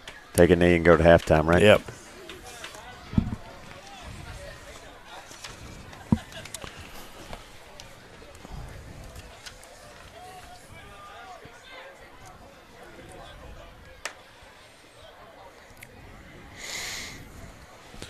Ball is at the 36. good half, 28-0. Not a lot of complaints. Shutout and 2 turnovers, interceptions that the Trojans have come up with and have really moved the ball well. We'll set up with 3 receivers to the left. Out of the gun, it's Spillman rolling out left. He's looking, he's going to throw it, and it is going to be caught. Oh, Dalen Thomas had it for a second, then dropped it. That will end the half. So here at halftime, Trojan Field, Friday night, big district game. The Trojans are 28, Warren Central 0. We'll come back with our SCRTC halftime report after this break. This is Trojan Football, brought to you by Don Franklin Glasgow on 104 The Score.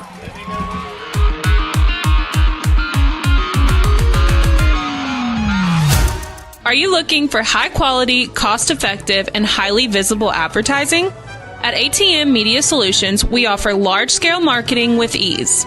We have 4 LED billboard locations: Highland Pharmacy in Sonic, the intersection of 31E and Trojan Trail, Highway 90 East, Burkesville Road, and our newest location in front of Gondolier.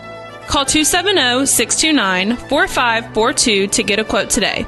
ATM Media Solutions. Advertise with ease. If you haven't heard, there's a new approach to banking. It's called Kasasa, and you'll find it at the People's Bank. Your free Kasasa checking account offers you monthly cashback rewards. The Kasasa cash checking account can earn you a very high interest rate on your balance. Then link Kasasa Saver, and you'll also get a high rate on your deposits. Grow with Kasasa at the People's Bank in Glasgow, Cave City, and Marion. The People's Bank, working for you. Restrictions and qualifications apply. Restrictions may vary. Contact the People's Bank for details and to learn more. Welcome to Glasgow, Kentucky. This ain't no ordinary small town. This is Broadbandville, USA.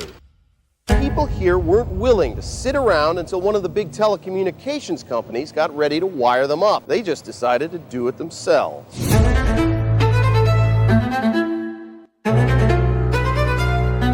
In Glasgow, the future is now.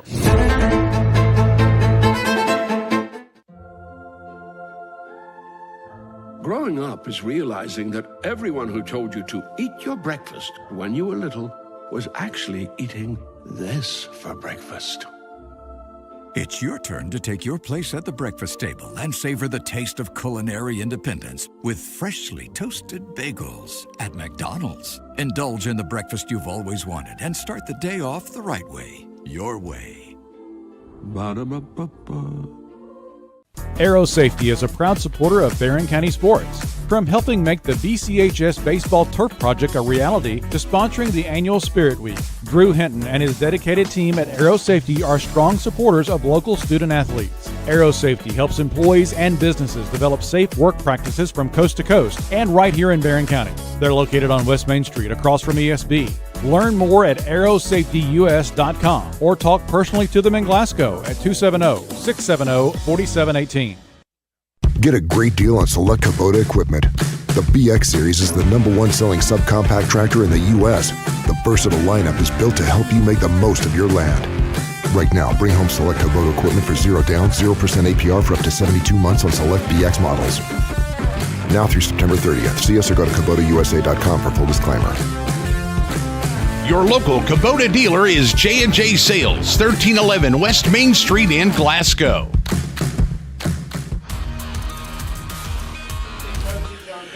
And welcome back to Trojan Field on this Friday night, where the Barren County Trojans lead the Warren Central Dragons by a score of 28-0. Jay Turner with John Butler, Robert Bauer, Joey Bunch down on the sideline. Jake Norris in our studios on the controls tonight as we're at halftime. This is the SCRTC Halftime Report. SCRTC's vehicle and equipment auction is live now. Download your bid sheet and view items at SCRTC.com until October the 24th. Time now to look at the scoring summary for the ball game for this first half, brought to you by Southern States Glasgow. They're in their new location on Cross Street. It's been all Barren County the entire first half. 9:57 to go in the first quarter. It was Dalen Thomas scoring an 11-yard run, with Jacob Dooley kicking the extra point to make it 7-0 Trojans. 4:11 to go in the first quarter. A 90-yard run by quarterback Tate Spillman to extend the lead to 13-0. The extra point kick was blocked. That was the score at the end of the first quarter, 13-0 Trojans. 2 touchdowns by Barren County in the second quarter. The first one came at 9:56 to go when Dalen Thomas scored in a 1-yard run, and Bray Bewley scored the 2-point conversion to make it 21-0 Barren County. And then with 2:32 to go in the first half, Barren County's Jackson Bird of a 3-yard pass from quarterback Tate Spillman. Jacob Dooley with a kick, and that's where we stand right now with the Trojans up 28-0. All right, for Warren Central. The Dragons, they rushed it 22 times for 61 yards. They were led on the ground by Caden Hawk. He carried it 11 for 44. Through the air, Tavy Dunn, he was 7 of 14 for 92 yards and 2 interceptions. The first interception was Jackson Bird, and he returned it 90 yards for a supposed touchdown that was brought back due to some unfortunate penalties. And then the second one was by I've gone blank. It was by Waylon Clemens that returned it all the way down to the right around the 15. So those were 2 big turnovers. Total yards for Warren Central 153. They had 2 penalties for 30 yards, and they had 9 first downs. All right. Pretty simple for us. We didn't run a lot of plays, but we scored a lot of points. 21 plays, 228 yards on the ground, 11 carries, 197. Tate, 1 carry, 90-yard touchdown. Kearney, 4 carries, 21 yards. Dalen Thomas, 4 carries, 76 yards, an 11-yard touchdown, and a 1-yard touchdown. Jordan Harris had 1 carry for 1, and Jackson Bird had 1 carry for 9. Through the air, we were 4 of 9 for 31. Bewley had Bewley had 1, and that was for 5 yards. Jackson Bird had 2 for 15, and Jordan Harris had 1 for 11. So that's 4 catches total for 31 yards. We were 6 first downs. A couple other plays that I thought mattered in the first half there. We opened the game with a 37-yard kickoff return for Dalen Thomas to get us in great field position. And you mentioned John Waylon Clemens' interception returned it 40 yards all the way down to the 15. 2 plays later, we scored.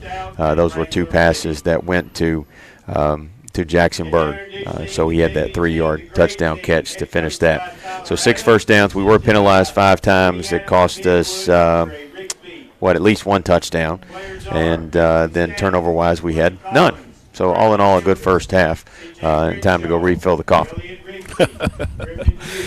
All right, so we're at halftime, and we've had the stats, we've had the scoring summary, and we'll come back. We'll run down some more halftime scores on the scoreboard brought to you by Barren County Judge Executive Jamie Billy Bird. You got one there, John, real quick before we go to break? I just had baseball. Oh, baseball. Okay, let's do some baseball. All right, well, the Mets defeated the Dodgers 12-6, so that series is now 3-2, goes back to L.A.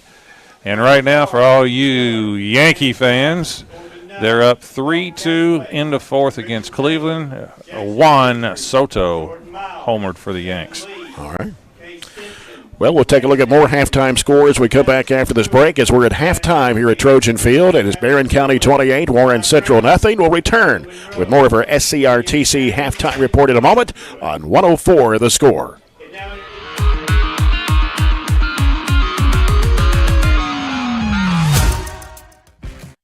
Hey, Lindsay, it's been really hot, and with warm weather comes pests. Well, Billy, at Southern States, we have bug sprays and pest control products to use around your home. We want you to be able to enjoy the summer pest-free. And outdoor grilling season is also here. Everyone can get their propane tanks for your outdoor grills and fire pits filled at Southern States in Glasgow. Propane summer fills are also coming up. Call 651-6167 or 651-2159 for your local Southern States. And we are now on 120 Cross Street, just off 31E South. I just did it, but I waited way too long. Trust me, it's about time you left cable TV behind and started saving with MyStream TV from SCRTC. Already have TV with SCRTC and you still have cable boxes and wires everywhere? Talk to SCRTC about MyStream TV and compare it to your current service. The best thing about MyStream TV, you'll save money and get up to 1 gig symmetrical internet. Visit SCRTC.com and click on the MyStream TV logo at the top to start saving on cable today.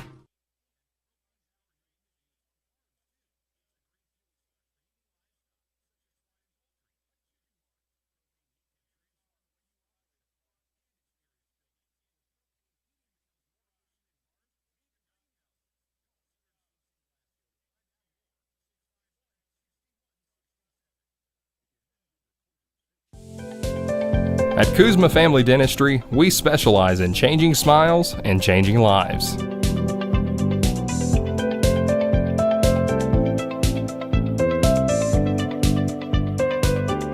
If you'd like to experience this wow factor transformation that not only can change your smile, but change your life, give Kuzma Family Dentistry a call at 270-651-2638, located at 501 West Main Street in Glasgow. Hey, son, what you doing? Daddy, I'm going on a dealership one day. All right. Welcome back to Trojan Field, where the Trojans lead Warren Central 28-0 in a Class 6A District 2 game. As the youth football teams have been introduced here at halftime, John. Yeah, they're excited. They're all excited out there. All the teams and players, they're all kind of meeting at the 50-yard line. Mm-hmm. Quite impressive. Yeah. It looks like a lot of numbers are out. I'm not sure how many? 150. That's good. That's really good. Really good.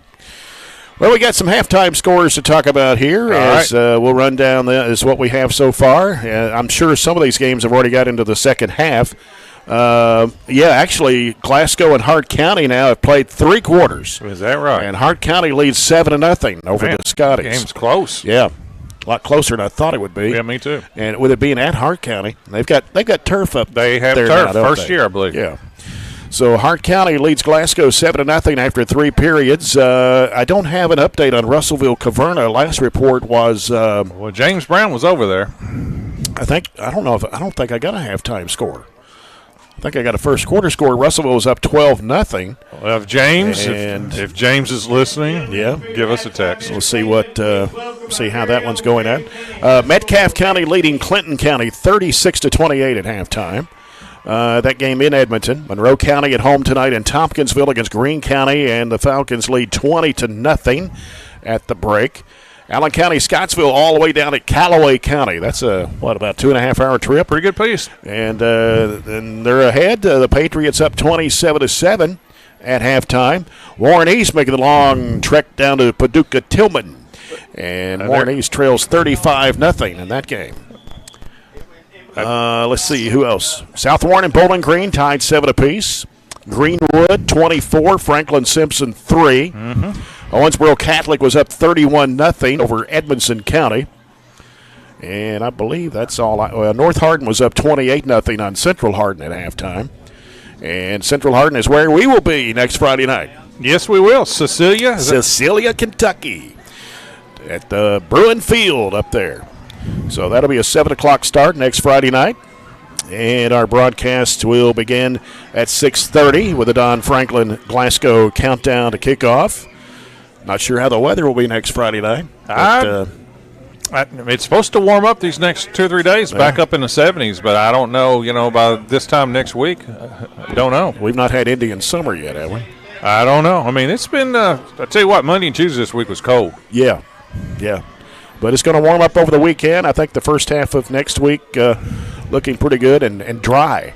No rain in the forecast. I think we've gone, 19 or 20 straight days without any rain now? Does that sound right to you? Seemed like we got a lot of rain a week or two ago. Yeah, it's been a while. We dodged all the first hurricane that hit down there. We've been fortunate. We've dodged a lot of stuff. Yep. Well, when we come back, we'll have the Farmers RECC Jackie Browning Memorial second half kickoff and our third quarter of action tonight brought to you by Extreme Health Club and ATM Media Solutions. As we're at the break, and it's Barren County 28, Warren Central nothing. Second half straight ahead right here on 104 The Score.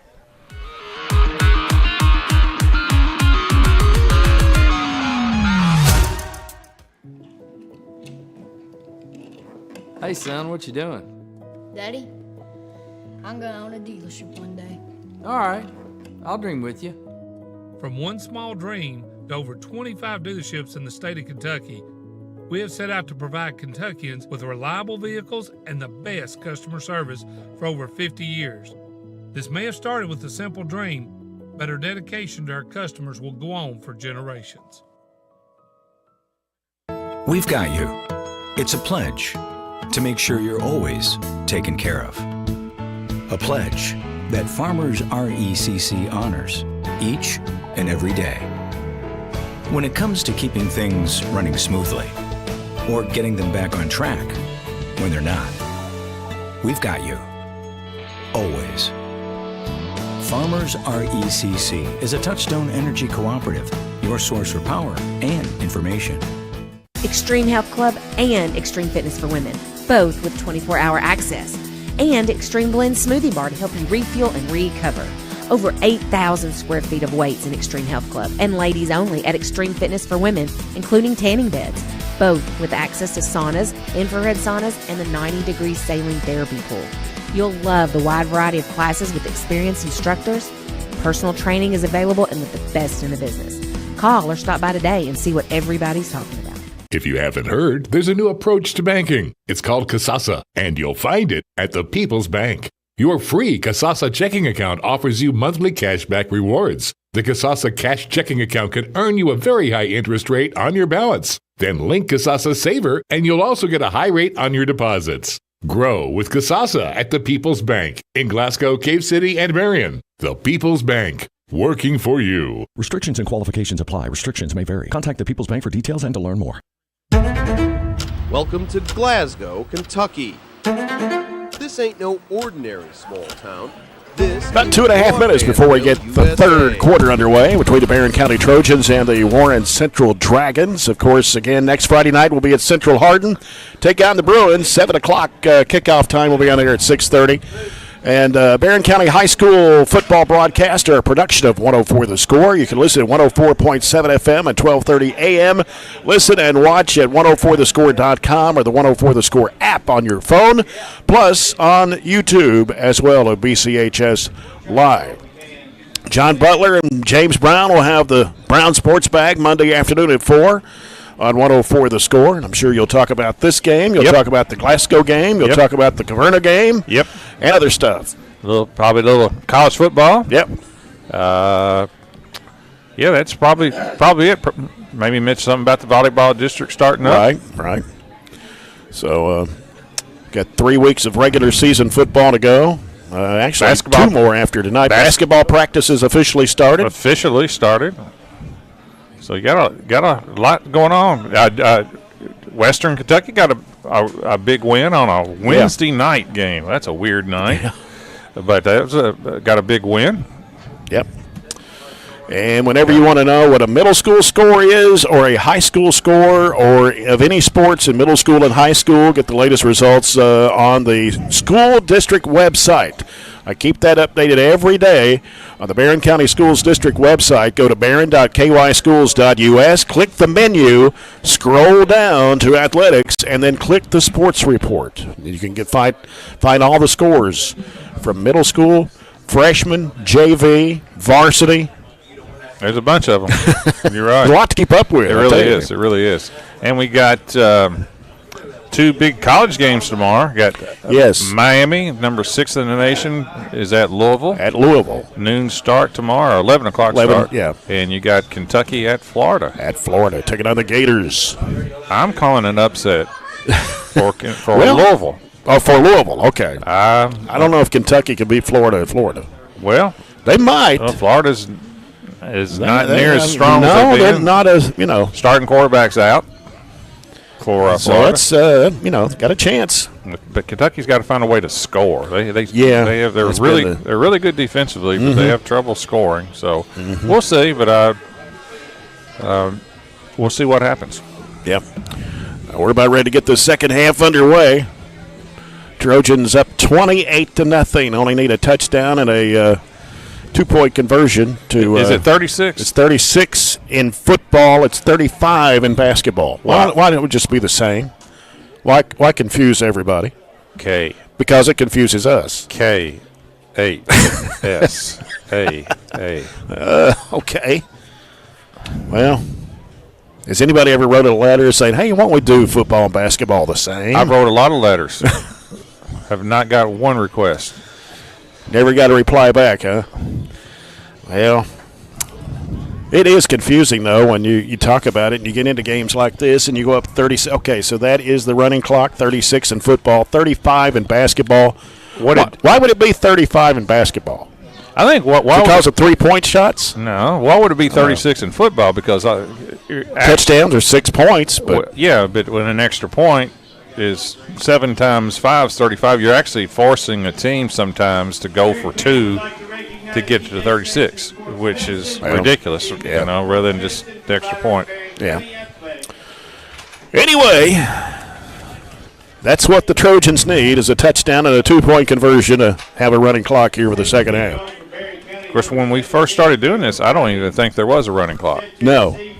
Basketball or football? No, there wasn't. I don't know what year was that implemented. I don't know. I mean, anybody out there listening? Basketball let us know. Basketball came second. They had the running clock first in football, then basketball. Yeah. Anyway, that's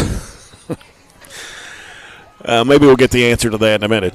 Kickoff is 20-25. Trying to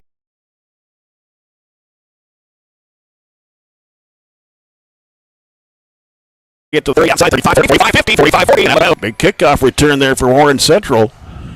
Warren Central has always had good returners, whether it's kickoff, punts, and when sometimes I will watch the high school sports show at night on 13 on Friday nights, and you'll see Warren Central scoring sometime off those type of plays. Yep. So they have it at the Barren County 35 here to start the second half. Good field position for the Dragons. Third quarter brought to you by Extreme Health Club and ATM Media Solutions. 53-yard kickoff return. And here is Dunn dropping back. He's looking. He's going to air it out to the left side. It is going to be that we're going to have a flag. Yep. Pass interference. Flags all day everywhere. It's going to be on Bray Bewley, and that just got their feet locked up. That was Anthony, the intended receiver. He ran into his back that time. I think if Bray had have jumped and tried to catch the ball, it may have been okay, but he ran through him, and that's the correct call. It's pass interference at every level. Again, our instant replays are brought to you by Glasgow EPB. So that moves the ball down to the Barren County 20. So far this quarter, 19 seconds into it, and inauspicious start to the second half. And maybe that, and sometimes in high school especially, that's the right play. He kind of had him beat a little bit, and for sure he's going to keep him from catching it. Yeah, got 2 receivers each way. And the handoff coming in there to number 5, a pickup of 2 yards. It's Samante Bell. Picks up close to 2. Now they finally move it. It's going to be second down and 8 for the Dragons. I believe that was Harlow on the hit. That was a big hit. Either Harlow or Wells, and Robert's looking at the replay. Harlow's 11. It was Wells that kind of picked him up and slammed him. That was a great hit. Second and 8 for the Dragons. Here's a snap to Dunn, and a handoff again coming to the left side. There's a flag on the play, and that'll be, let's see, who was the runner? It was Bell again. It's going to be on Warren Central. Yep. You got 4, but hold against the Dragons. What's good about this crew is they don't mess around. When they see the flag, the head referee goes ahead and makes a signal. Unlike 2 weeks ago when it was at least 2 minutes every time they made a call. They've already got this marked off. Very good. So it moves it back to the 28-yard line where it'll be second down and 18. Last week they had to have a convocation in between every penalty, or 2 weeks ago. Mm-hmm. Davey Dunn dropping back. He's looking, going to throw it long to the left side, and it is going to be caught in the end zone. Don't run it out. Don't run it out. Just go out. Yeah, there's flags everywhere. Bray Bewley picked off the pass in the end zone. And I think because he didn't immediately just go down, he was about 8 yards deep in the end zone. Because he didn't go immediately down, we're going to get a penalty in the end zone for an illegal block, and that's why one of the Warren Central kids is slow to get up. And I have no idea how this is going to be marked off. It's going to be our ball, but a penalty in the end zone. So you take it from the 20 and half the distance? I don't know. I don't know how this is, but that was an easy interception by Bray. There was nobody around, to be honest with you, and so that's the third interception of the game. But how they adjudicate this penalty, I'm not for sure. And the Warren Central guy is still on the ground. What about it, Joey? You're down there? It's going to be a blindside block. It's going to be a blindside block. So what our interpretation down here thinks it will be like a touchback to the 20, then take it back. And it'll be half the distance because that's a personal foul, right? And these blindside blocks used to be completely legal because the blocks that were illegal 10 years ago was block in the back. These are not blocks in the back, but these are blocks that at all levels they're just trying to eliminate because they're basically up-in people. And anymore what you have to do is you basically just kind of like in basketball, just kind of like you're setting a screen, you just kind of stand there and let the guy run into you rather than kind of decleat them. And it wasn't a block in the back. It wasn't a block. That's what I meant. No, yeah. It was not a block in the back. It's those blocks that you used to see when you lift somebody out of their shoes. That's correct. And that's when they turn, it lifts them up off the ground. That's the ones that they were trying to eliminate. It's a crackback. It's a crackback block. Yeah, that's it. And it's been eliminated at high school, college, and pro because concussions and things like that, basically. And that's a hard one there because I think Bray was trying to decide, does he bring it out or not, bring it back or not, and I could hear everybody down here saying just take it, go down. But our guys were still trying to make a play, so it wasn't like out middle open field. They were in the end zone. It's hard play.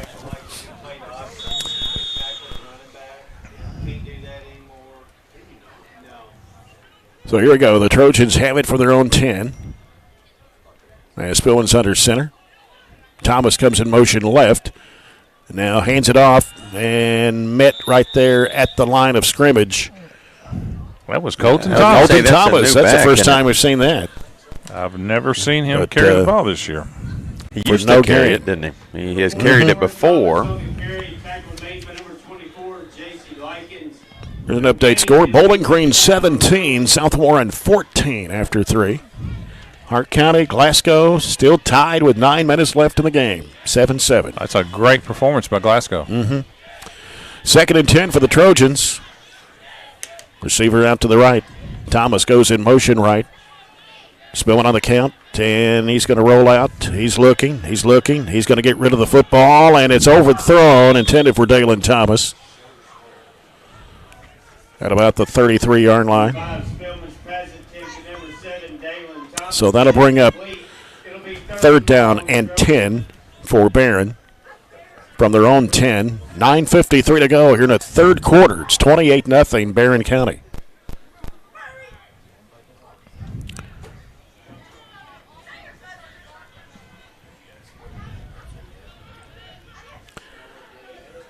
Trojans still in the huddle as the play clock is down at 12.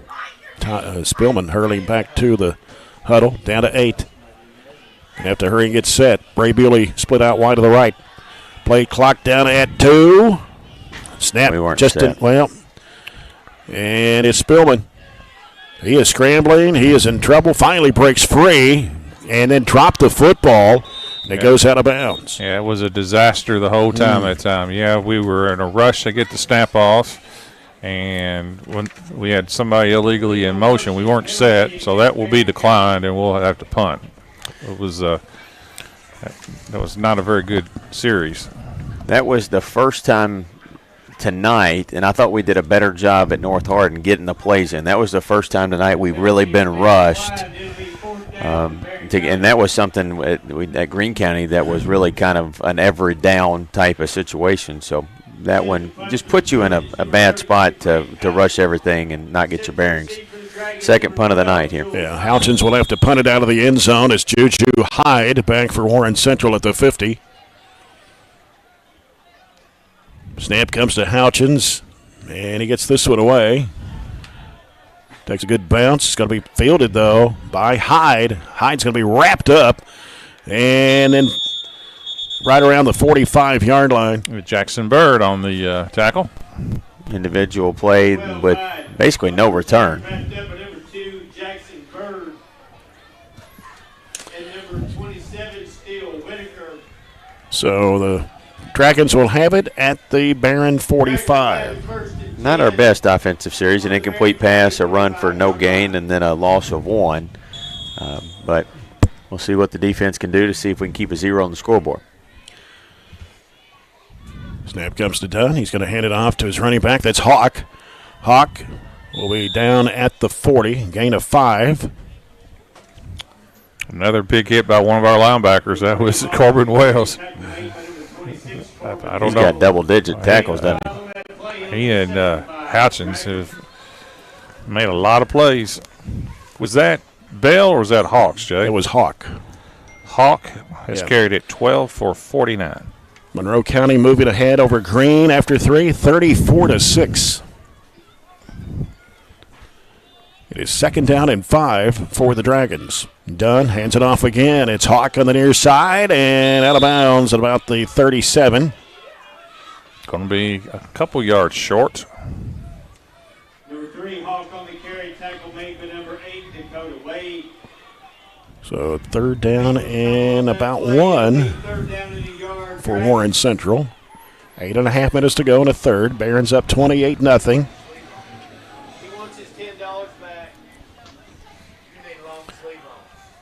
Got 2 receivers out to the left for the Dragons and 1 on the near side.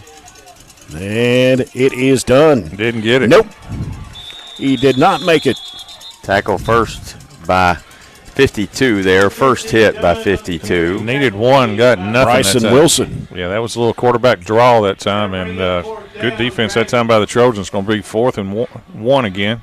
Have to go get them again, and don't give them the free one. Last time they had 4th and a yard. We gave them a free one. We jumped. 2 receivers out to the left and 1 on the near side for the Dragons.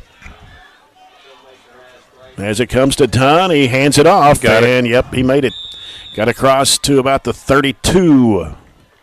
Kind of quick snapped us that time. Gain of 4. So first down for the Dragons. Number 3, Hawk on the carry, tackle made by number 26. Sonia Eaton has sent me an email about the mercy rule in basketball. You want to know? We'll find out here in a second. Actually adopted a 45-point mercy rule in 2001, but lowered it to 36 in 2013. Yep, my first year was 94, and I knew at that time there was none. And the handoff is to Hawk. Hawk. Wilson again. Trying to get to the 30, and that's where he'll be stopped. Drug him down a gain. Wilson did gain, though, of about 3. Yeah, they put it at the 29, so second down and 7.5. Good research there. Yeah, feels like it's been. It kind of feels like it's been in forever, but then know. at the same time, we knew it hadn't been in right when we were coaching there. I thought at first that I didn't like it at first because I thought it took away JV time and things like that at the end of the game where they could play. Here's Dunn dropping back. He's looking to the left side. He's going to throw. It is intercepted at the 12-yard line. Bray Bewley. That's his second. Is that right? Yep, second interception. Second interception. That's what? How many we've had? 3, 4 tonight? 4 of them tonight. 4. Yeah. Bird had 1. Bewley's had 2. And Clemens. Yeah. Now I was going to say I did not like the mercy rule at first because I'd like to, at the end of games when we had really good teams, got some of the younger kids in, got them a chance to play. And then I changed my mind when at one time we were on the wrong end of that score. So I was going, oh, yeah, let's get this over with.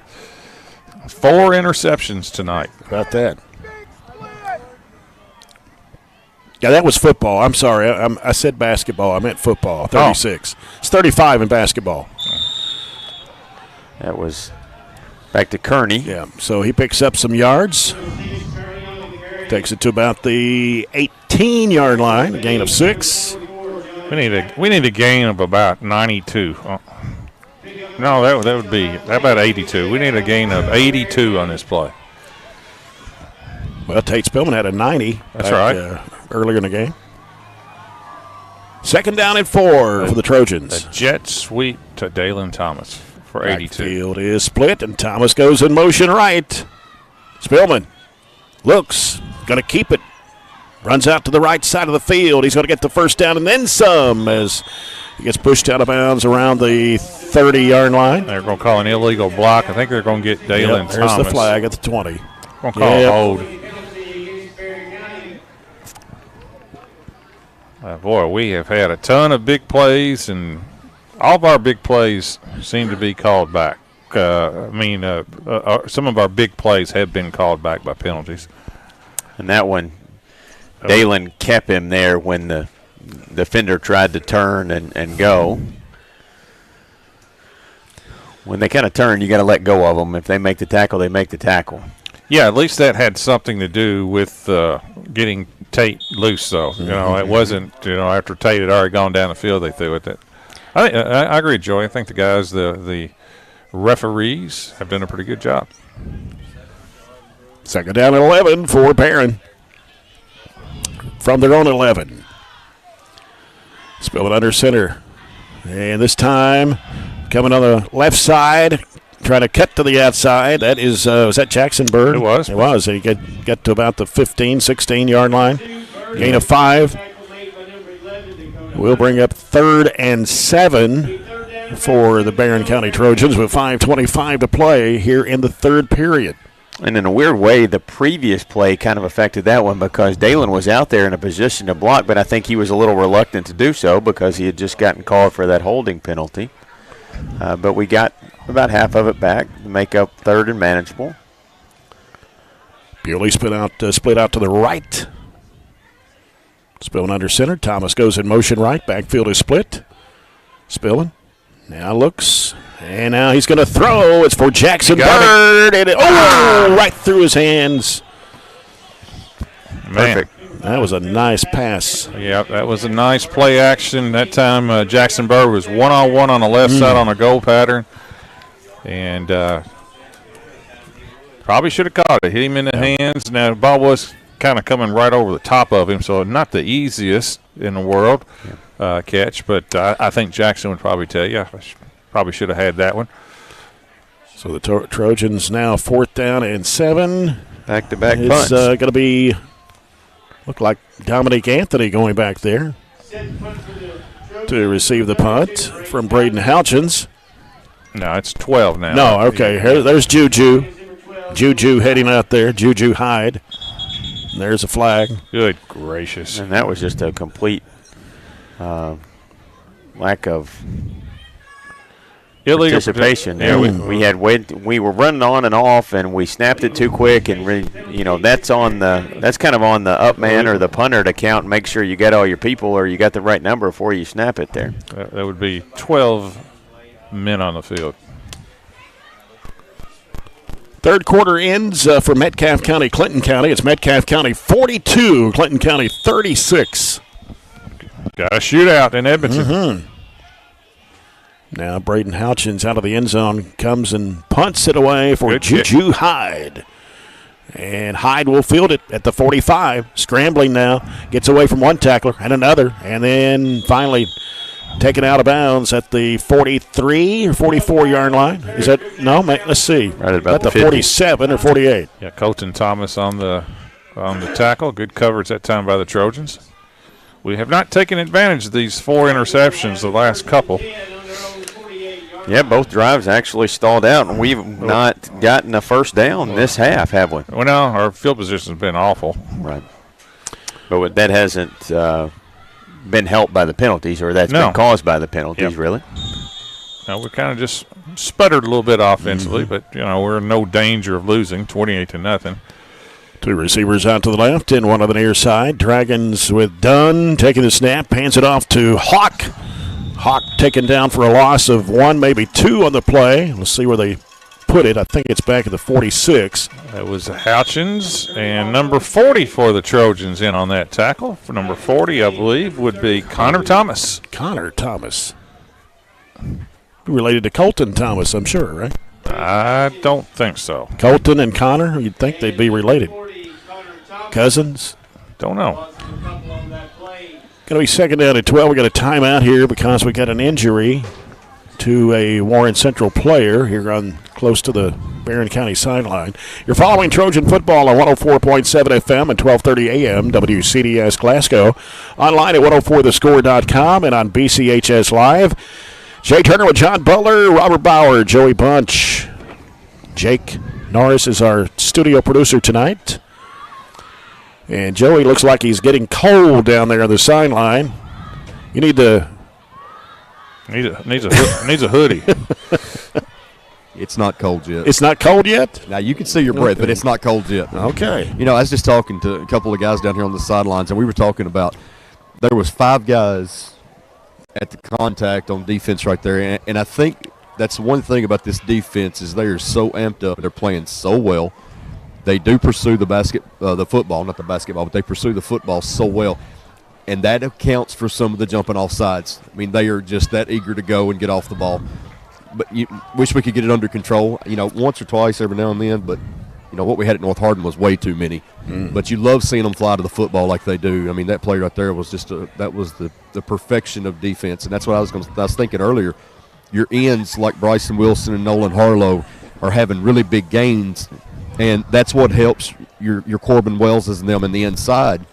Because when your ends turn the football back in, your linebackers are showing up and everybody makes plays, but it starts with everybody doing their job and holding their part. So big shout out there to that defense right now. Still got a 0 on the board. So our sideline reports are brought to you by Aero Safety tonight. 4:27 to go here in the third quarter. Barren County 28, Warren Central nothing. Here's a snap to Dunn, and Dunn turns back to the right. It's deflected up in the air, almost picked off. Yeah, it was Braden Houchins. Yeah. Braden Houchins jumped and got the deflection, and then almost got the rebound and catch. Interception. Yep. Warren Central, after Tavy Dunn, the quarterback, started out so hot. His last, his last 7 passes, 0 for 7 with 3 interceptions.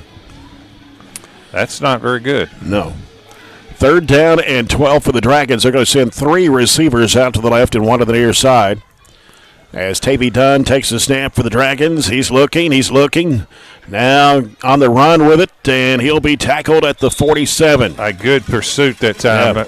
By 77 for the Trojans. Sean Brody. That's good hustle that time. Quarterback got loose, and he ran him down. So that'll force the Dragons to punt. Couple of scores here. How about this one? Greenwood and Franklin Simpson. Greenwood was up 24-3 at the half. 6 minutes to go in the game. It is 24-24. Well, and Russellville and Caverna now after 3. It's 24-20 Russellville. I thought Caverna would kind of get in gear. There is the punt. And Bray Bewley with the fair catch call at the 26-yard line. Trojans will have it with 3:35 to go in the third. And the last score we got on Glasgow and Hart was 7-7. 7-7 with about 6 minutes to go. Daggone. Great performance by the Scotties. Bowling Green up 24-21. 5 minutes to play. South Warren's got the ball there. Allen County up 34-7 at the end of the third over Callaway. Callaway County, man, that's a trip and a half. And we're stuck at 28-0. Yeah. 3:35 left in the third quarter. Yep. And Spillman is under center. And there's the handoff. That's Kearney. Right, it's a good yardage there. He got the first down. They pushed him back, but he got to the 36 or maybe the 37. for an Edward Jones Financial Advisors, Jamie Harris and Sheila Perkins. First down for Barren County. Gain of about 12 on the play. He got as many yards, or actually more yards on that carry than we have had the whole half. So I wrote down 11. They're closer to 12 probably, and we only had going in to this series 10 total yards for the half as we approach 3 minutes left to play in the third. Hey guys, I've got an update on Glasgow and Hart County. Hart County's up 15-7 with a minute and 30 seconds left. Whoa. Time call by the officials. Timeout, Barren. Barren County will take their first time out of the second half, and this timeout is brought to you by Scooters Coffee, where the Barren County Trojans lead 28-0. It's a good coffee night. It is a good coffee night. How about a good hot chocolate night? That would be okay. South Warren, let's see, 24-21, Bowling Green over South Warren, 5 minutes to go. Those two will play each other again, Oh, as yeah. I said, the playoffs normally. And let's see what else. Hart County hits a 35-yard touchdown pass with a minute 45 that put the Raiders up 15-7. We are playing Ice Baby over the PA. Who recorded that Ice Baby? Vanilla Ice. That's right. Oh, me. Here's Spillman taking the handoff. Hands it off now to Briggs Harris. Harris bouncing out to the right side. He's got the 50. Crosses into Warren Central territory at the 40. Let's see where they put that. 44, 43, somewhere in there. Gain of about 17 on the play. So give another Edward Jones Financial Advisors, Jamie Harris and Sheila Perkins, first down. Then we got a little Dewis Walker going on. Yeah, 19, wasn't it, Robert? I gave him 20. 20. Oh, keep going up. Is that fog coming on the field or just smoke? I think that's a truck on the road. Some exhaust. Spillman hands it off, coming to the near side. That's sweet. And it's That's to the 30, 25, and out of bounds. Yeah. Right around the 23-yard line for Briggs Harris. Yeah, he went right the previous time for 20, and this time he went left this time for, what, Robert? 20. 20 more? Yeah. 43 down, you said down to the 23. So I think that's 2 carries for 40. It's a pretty good average. Here's your final score. North Hardin beats Central Hardin tonight, 42-7. Ouch. Spillman's under center. Drops back. He's looking to the right side of the field. It is going to be got him. caught. Touchdown. Signal. Touchdown, Barren County. Just went up and got it. Got a little separation there at the end. Definitely not enough for an OPI. But Jackson Bird went up high to get that one and pull it down. How many's he got this year, Robert? That's close to what, 5 touchdown? That's his fourth. That is his fourth in the first half, and then that's his 5th. He had 3 going into the night. Touchdowns. Yes. Yeah. Yeah. So he's got 5 now. Nice throw too, and a good read that time by Tate. One-on-one coverage, and that's Jackson generally wins those. Going to go for 2. And going in. Left side. That's Tate There's Spillman. the 2-point conversion for Tate Spillman. And that means running clock. Yep. For the rest of the game, we have a minute 58 to go in the third. Well, we kind of sputtered along a little bit in the third quarter, and all of a sudden woke up with a couple of good plays and a couple of good runs by Briggs Harris, and then the touchdown pass by Tate Spillman to Jackson Bird. Yep. And that last touchdown brought to you by Hatcher and Sadler Funeral Home. As we have a minute 58 to go in the third, is Barren County 36, Warren Central nothing. So the fourth quarter, well, the rest of this third and all of the fourth, we'll have a running clock. Just what the doctor ordered. Yep. Let's see. Baseball? Yeah, give me a baseball score. Well, I thought you were pulling it up, so that's why I asked, but I'll do it there. You're a little quicker with your phone than mine. Surely not. I will give you a ton of credit. In the last 3 years, you couldn't pull up a baseball score in an hour and a half. Yep. John didn't used to text. Nope. 6-2. Text. 6-2 Yanks. Boo. I assume you want the Guardians to win that series. Here's Browning with a kickoff, and it is going to be fielded as they bring it up to the 20, 25, 30, and back to the 35. I don't know if that was number 7. That's Ray North. Looks like we're sending our ones back out there. I've always been, and I know, John, we've seen things change over time. When you get to that running clock, just go ahead and put your second team out there and call it a night for the first team. But all of our starters are still out there for at least one more possession, maybe. Hart County wins over Glasgow tonight, 15-7. Yeah, good performance by Glasgow. Though they've lost, 4 straight? 5 in a row. 5 in a row. 5 in a row. Wow. That's it. And this handoff coming to the running back gets a different number. 18. 18 for Warren Central. And that is Number 18, Lee on the carry. Lee, Tamron Lee. They probably call him Tam Tam, I believe, for short. Tam Tam Lee, number 18. Gain of 1.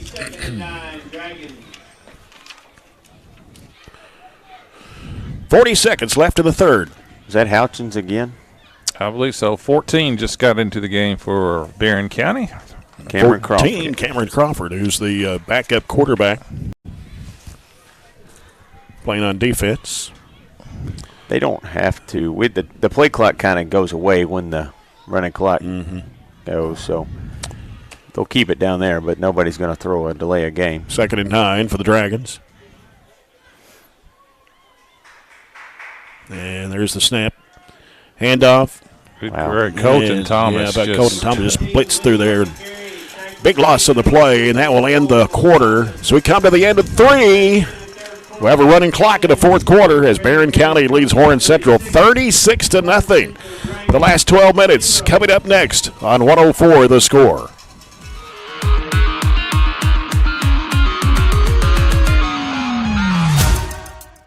People here weren't willing to sit.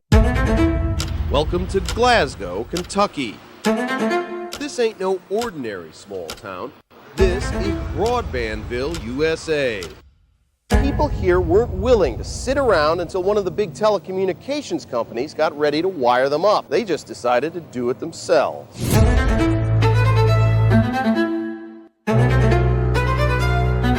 In Glasgow, the future is now.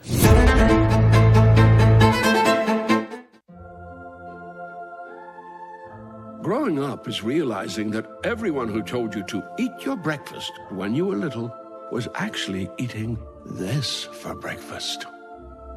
It's your turn to take your place at the breakfast table and savor the taste of culinary independence with freshly toasted bagels at McDonald's. Indulge in the breakfast you've always wanted and start the day off the right way, your way.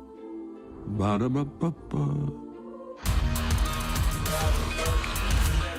Here at Trojan Field on a Friday night, 36-0. The Trojans leading Warren Central as we head into the fourth quarter. This fourth quarter is brought to you by CPC Commodities, proven on our farm and made for yours. Got several new players in. 35 is in at a linebacker position. 35, Cash McGuire. 27 is in. 27, Steele Whitaker.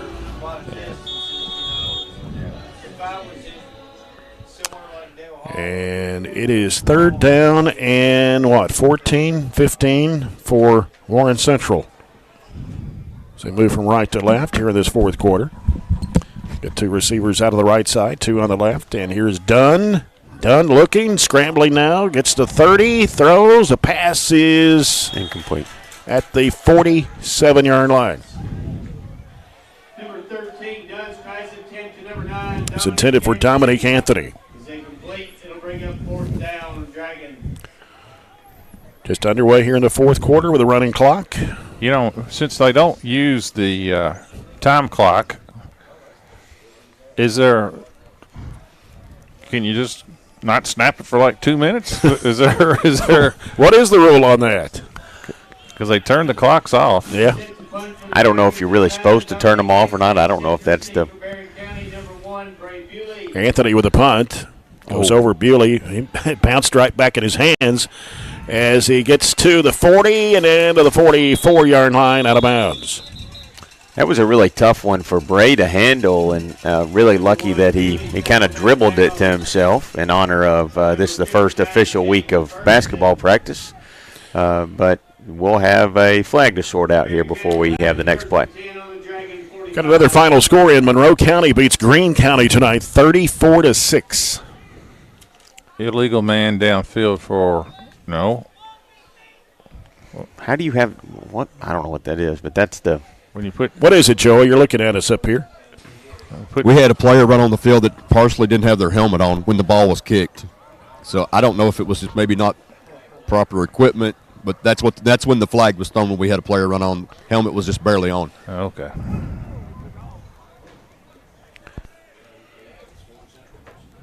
Legal use of equipment. Okay. Instead of illegal. Did they get the first down? They get the ball on a illegal participation? Is that a? It was 4th and 14. Is that a 15-yard penalty? You got to be kidding me. I swear to goodness. You can't make up dumber rules. Not dumber rules. You can't make up dumber. The penalty, okay, if you want to call it, but 15 yards for that? You got to have your helmet on to play football, John. What? So yeah, but it shouldn't be 15 yards. Good gosh. I mean,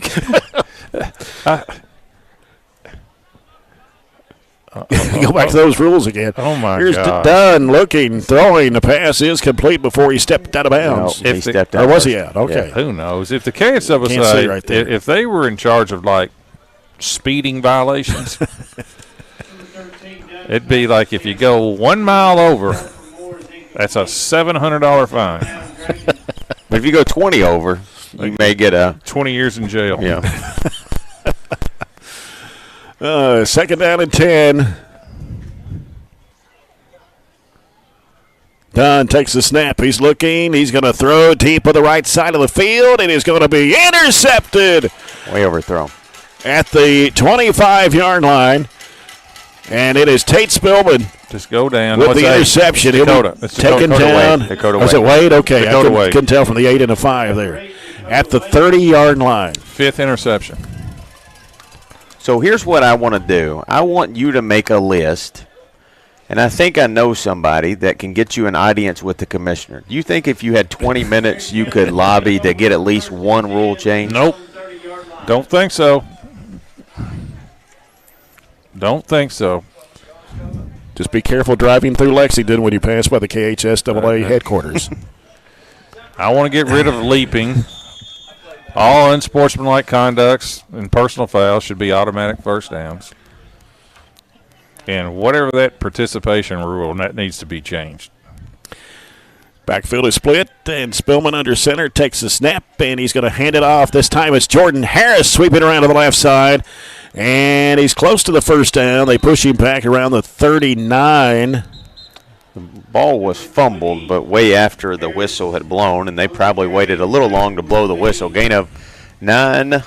Jordan's just second carry of the night. That's what I have anyway. Joey, grab one of those officials when they walk by politely and ask them why it's 15 yards for that call.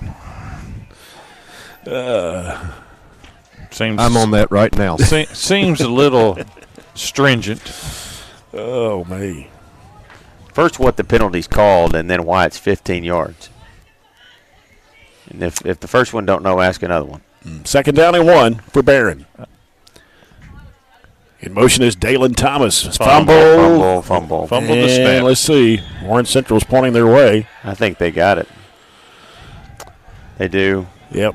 We kind of snapped the ball and backed out of center, and there was no way we were able to get it. Was that Tate or Tate out of the game? I see Crawford out there. It looked like Harris under center. Briggs Harris? Okay. I don't know. I couldn't tell. Yes, it is. Guys, I did. You got explanation, didn't you? Answer, okay. And it's exactly what we thought it was. Which was what? Illegal substitution, no helmet on. And that's 15 yards. It's 15 yards. Safety issue.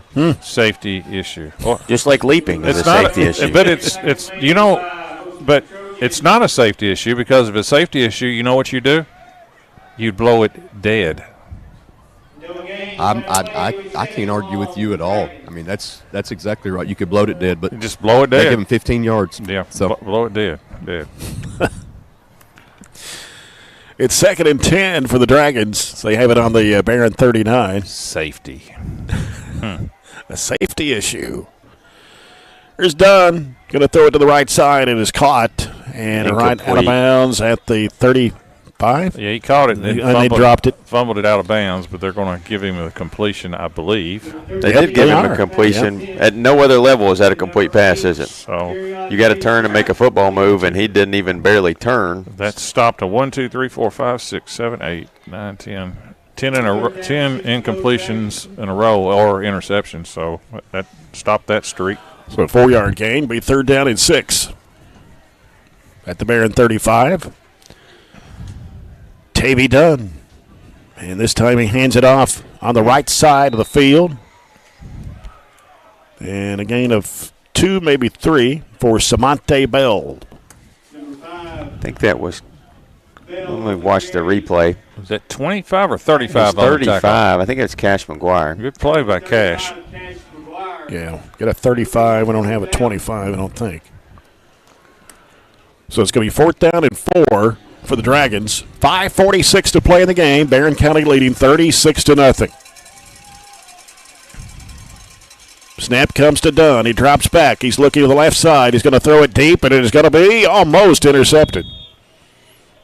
So Barren will take over in downs. Yep, it was intended for Ray North. I expect to see massive substitutions from the Barren on offense. And let's see who's going out there. 62. Our offensive line. Line's pretty much the same. You got Billingsley. You got Carson Geralds is in there now on the line.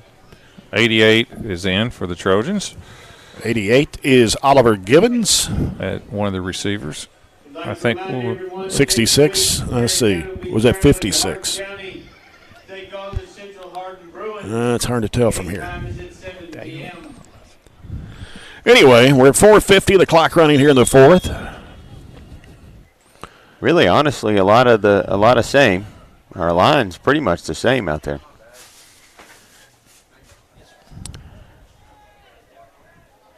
And here is Briggs Harris. Keeps it. He's going to keep it coming to the near side. Trying to get to the 40. I think he was tackled out of bounds. Our line's pretty much the same. We got a lot of running backs. We'll try to get some new ones if we see them out there. 68 just came into the game for the Trojans. I don't have a 68. 68 is not a roster on. 68 is not on the roster. We'll have to get a clarification. Oh, Joey Bunch may find out. Joey's down on the sideline. Ask who 68 is.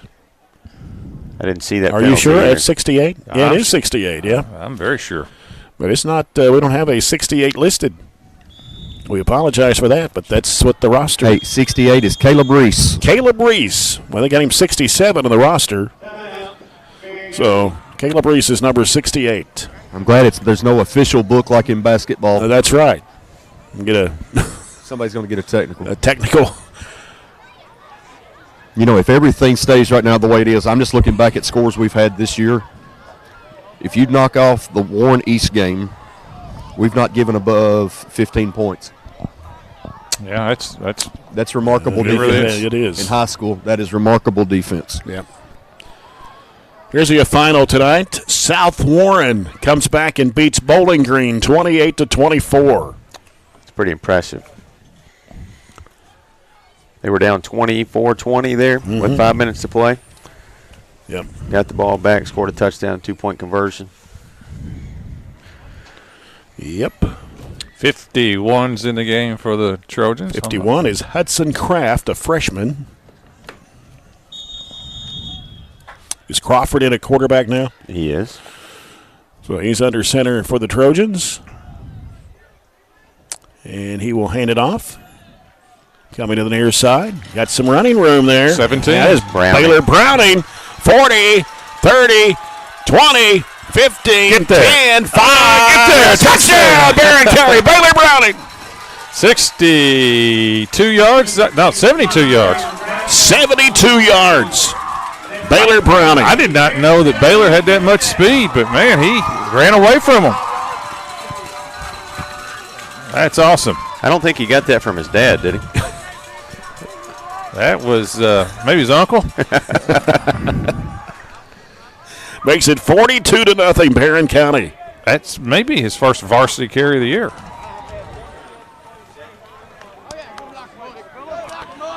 And the Trojans will go for 2. Now they're going to kick it. Or are they going to kick it? Okay, there's Dooley. Briggs Harris will be the holder.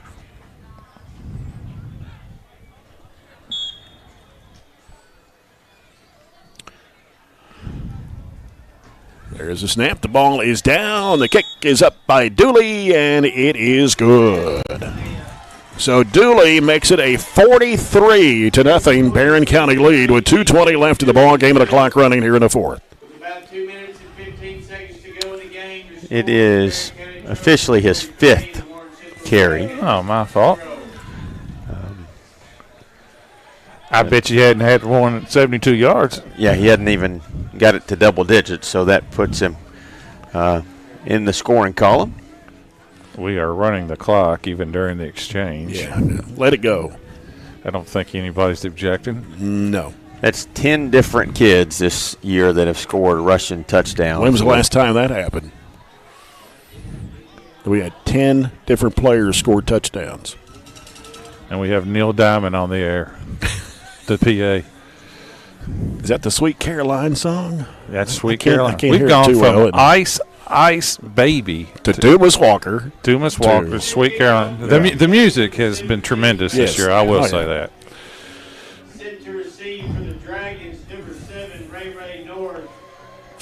Barren County will go to 7-1 on the year. I guess technically we don't have to kick it if we just keep just kind of messing around right here. Mm-hmm. We could do the Sweet Caroline dance and let 1 minute and 11 seconds run off. Would that be a violation? Down to 1 minute. It probably now. would be an automatic touchdown for Warren Central. And the kick by Dooley. End over end. Caught at the 18-yard line. 20, now to the 25. And trying to run back across field. Going back to the 20. And tackle made around the 23. Briggs Harris. That was Ray North of the kickoff return. Good play by Briggs. You're not going to outrun him. So now we're going to stop the clock with 35.7. Timeout. And I say this is a timeout to get some kids out there on the defensive side of the ball.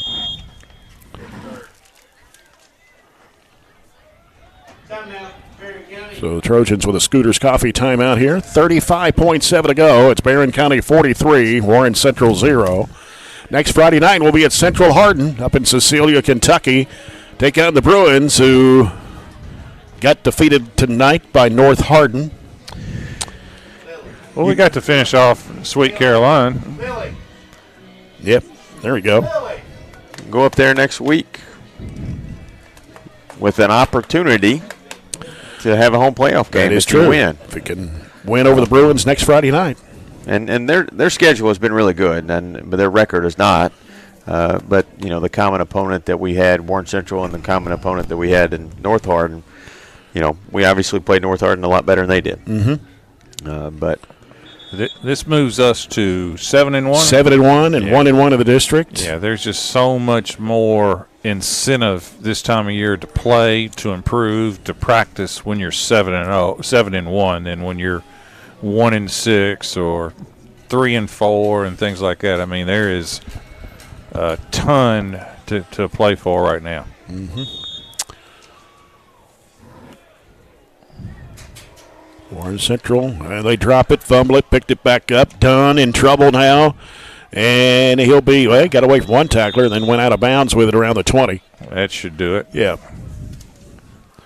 That will wrap it up. Trojans will win tonight 43-0 over the Warren Central Dragons to improve to 7-1 of the year, 1-1 in district play. Warren Central drops to 2-6 on the season, 0-2 in district play. When we come back, we've got the SCRTC postgame report. We'll take a look at the scoring summary and stats. So we come back, the Trojans victorious tonight in this district matchup, 43-0 over Warren Central. As you're following Trojan football, brought to you by Don Franklin Glasgow on 104 The Score.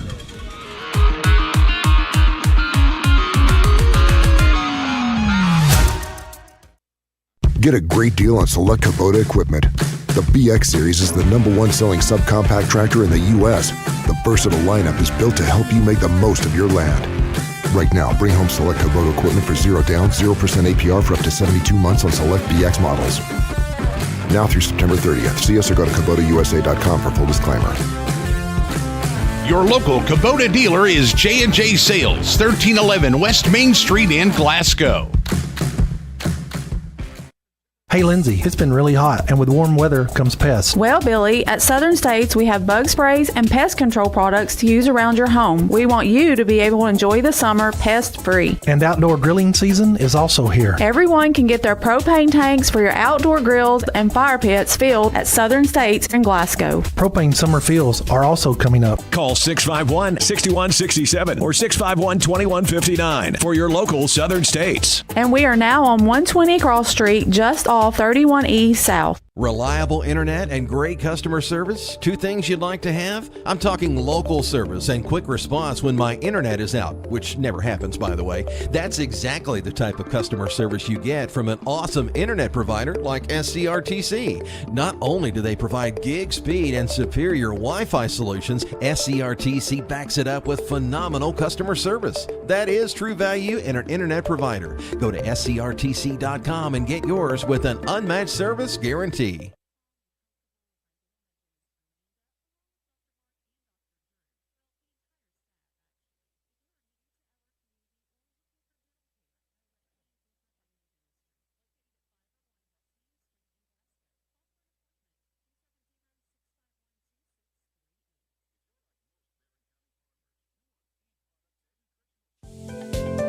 At Kuzma Family Dentistry, we specialize in changing smiles and changing lives.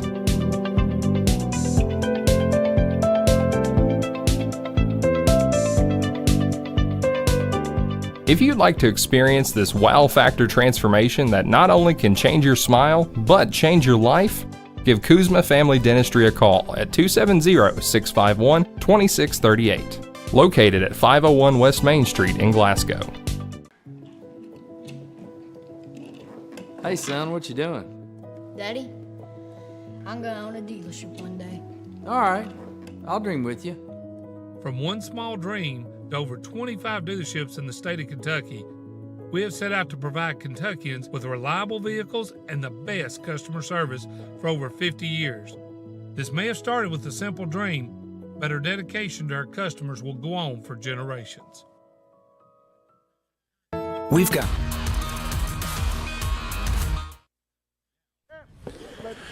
And we're going to send it down to the sideline where Joey Punch has the victorious John Myers. So here on the field tonight, it's a cool October night. Trojans just went to 7-1. Coach Myers, what's your first thoughts?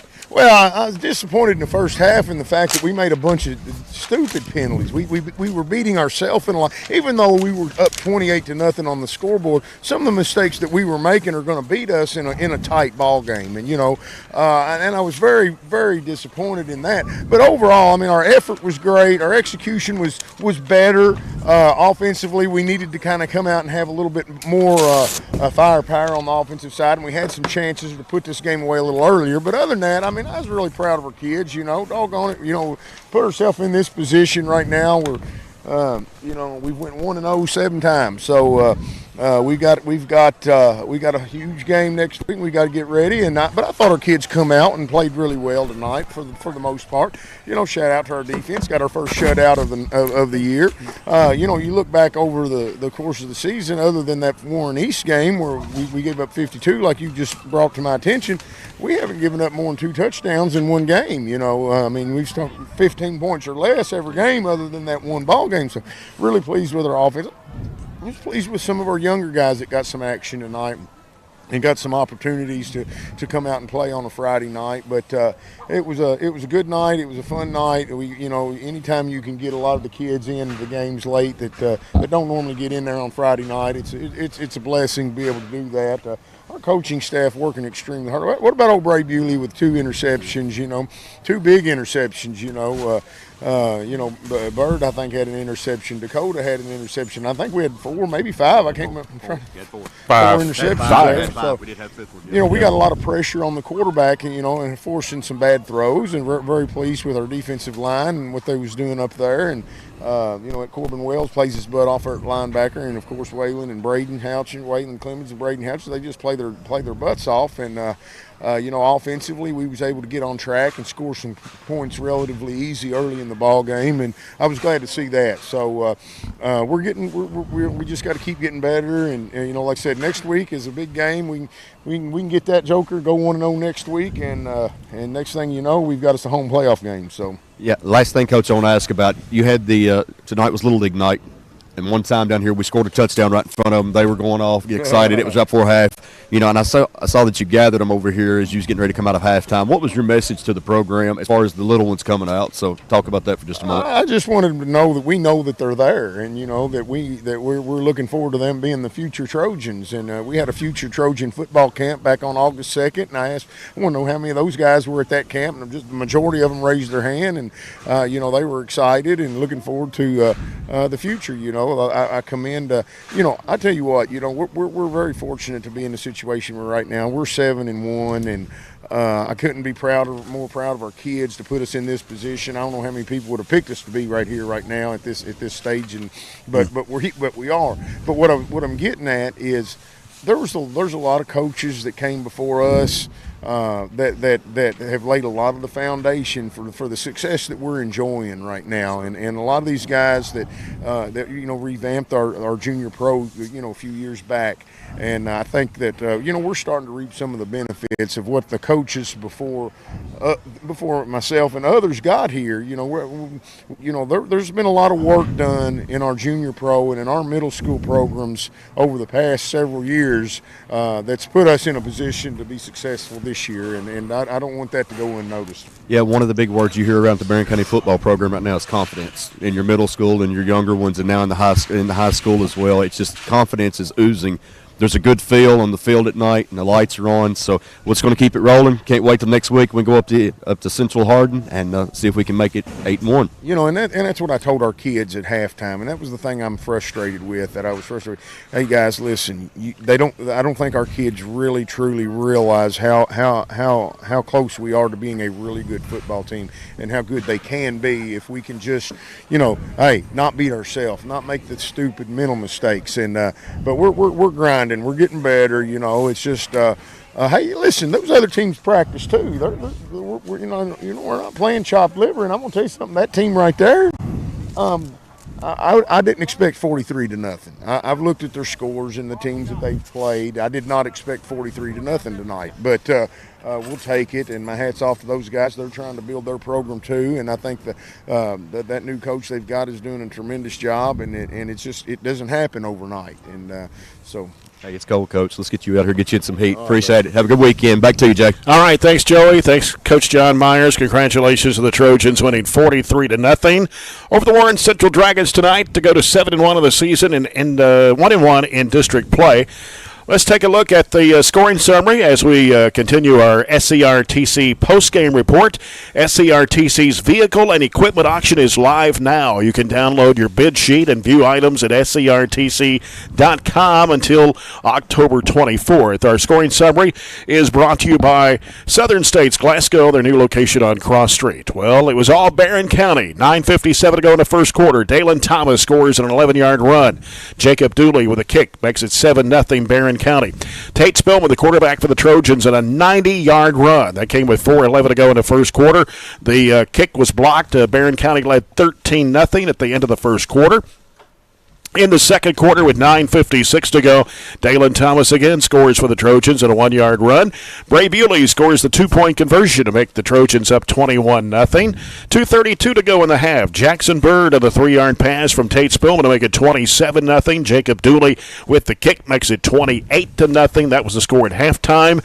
And then 1:58 to go in the third quarter. Jackson Bird scores again on a 23-yard pass from Tate Spillman to make it 34-0. And then Tate Spillman scores the 2-point conversion to make it 36-0, which results in the running clock the rest of the way. And in the fourth quarter, with about 3 minutes to go, is Baylor Browning on a 72-yard run to make it 42-0 Barren, and then Jacob Dooley with an extra point try to go 43-0 Barren County. All right, let's look at the Warren Central stats, but congratulations on the Trojans' great effort defensively. 7-1. I believe most people would take that.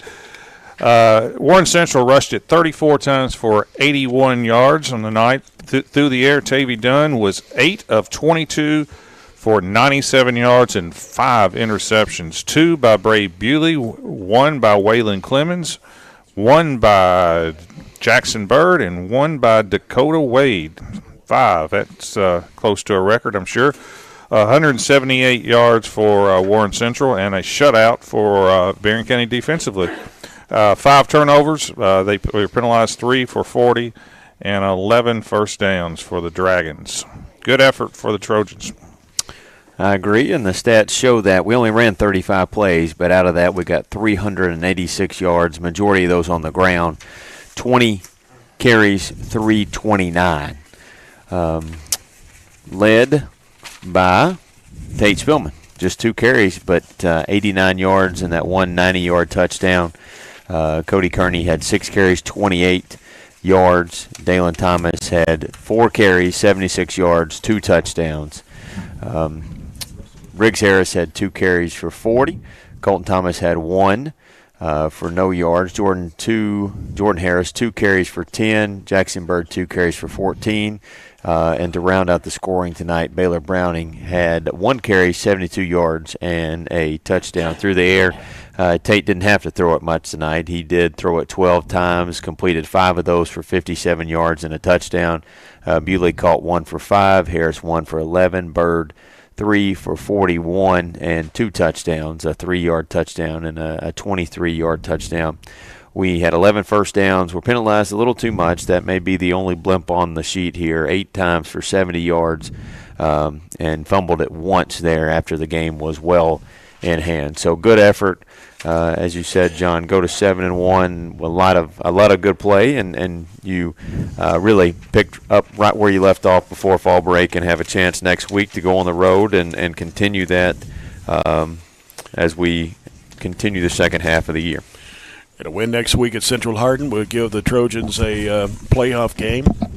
Russellville, what was the final on that? That's the final. Russellville 24, Caverna 20. So we go down the list of our final scores tonight.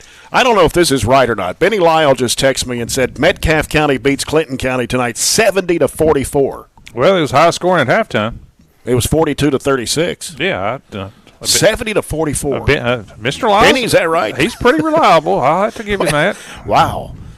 All right. Other scores tonight: Allen County Scottsville beats Callaway County 41-14. Paducah Tillman beats Warren East 56-6. Monroe County 34, Greene County 6, Hart County over Glasgow 15-7. Greenwood 31, Franklin Simpson 30. South Warren 28, Bowling Green 24. North Hardin 42, Central Hardin 6, Adair County 42, Butler County 12, and Owensboro Catholic 44, Edmondson County nothing. And I think that's the wrap-up of the final scores. When we come back, we'll wrap it up after this timeout. This is the SCRTC postgame report where the Trojans win tonight 43-0 over Warren Central. You're following Trojan football brought to you by Don Franklin in Glasgow on 104 The Score. It's a pledge to make sure you're always taken care of. A pledge that Farmers RECC honors each and every day. When it comes to keeping things running smoothly or getting them back on track when they're not, we've got you. Always. Farmers RECC is a Touchstone Energy Cooperative, your source for power and information. Are you looking for high-quality, cost-effective, and highly visible advertising? At ATM Media Solutions, we offer large-scale marketing with ease. We have 4 LED billboard locations: Highland Pharmacy and Sonic, the intersection of 31E and Trojan Trail, Highway 90 East, Burkesville Road, and our newest location in front of Gondolier. Call 270-629-4542 to get a quote today. ATM Media Solutions. Advertise with ease.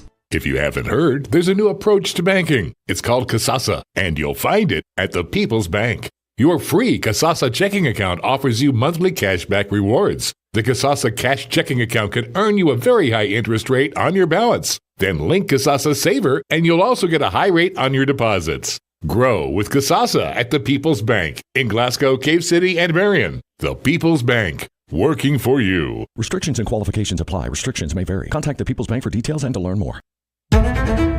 Welcome to Glasgow, Kentucky. This ain't no ordinary small town. This is Broadbandville, USA. People here weren't willing to sit around until one of the big telecommunications companies got ready to wire them up. They just decided to do it themselves.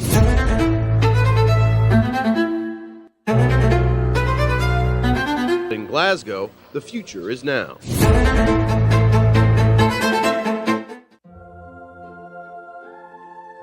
Growing up is realizing that everyone who told you to eat your breakfast when you were little was actually eating this for breakfast.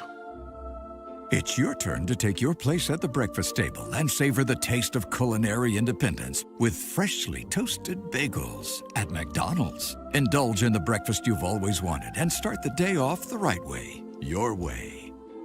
Ba-da-ba-ba-ba.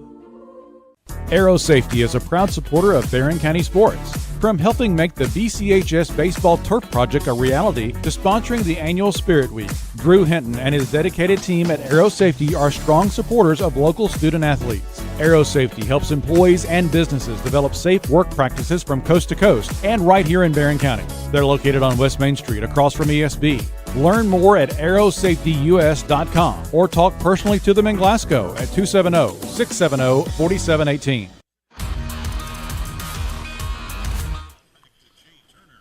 As we wrap up our broadcast tonight here from Trojan Field, Barren County wins 43-0 over the Warren Central Dragons to extend their record to 7-1 on the season.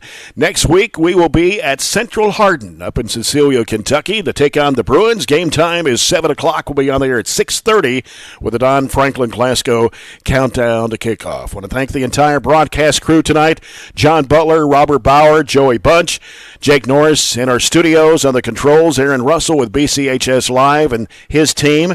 And until next Friday night, I'm Jay Turner. Thanks for being with us. Have a great weekend and good night from Trojan Field.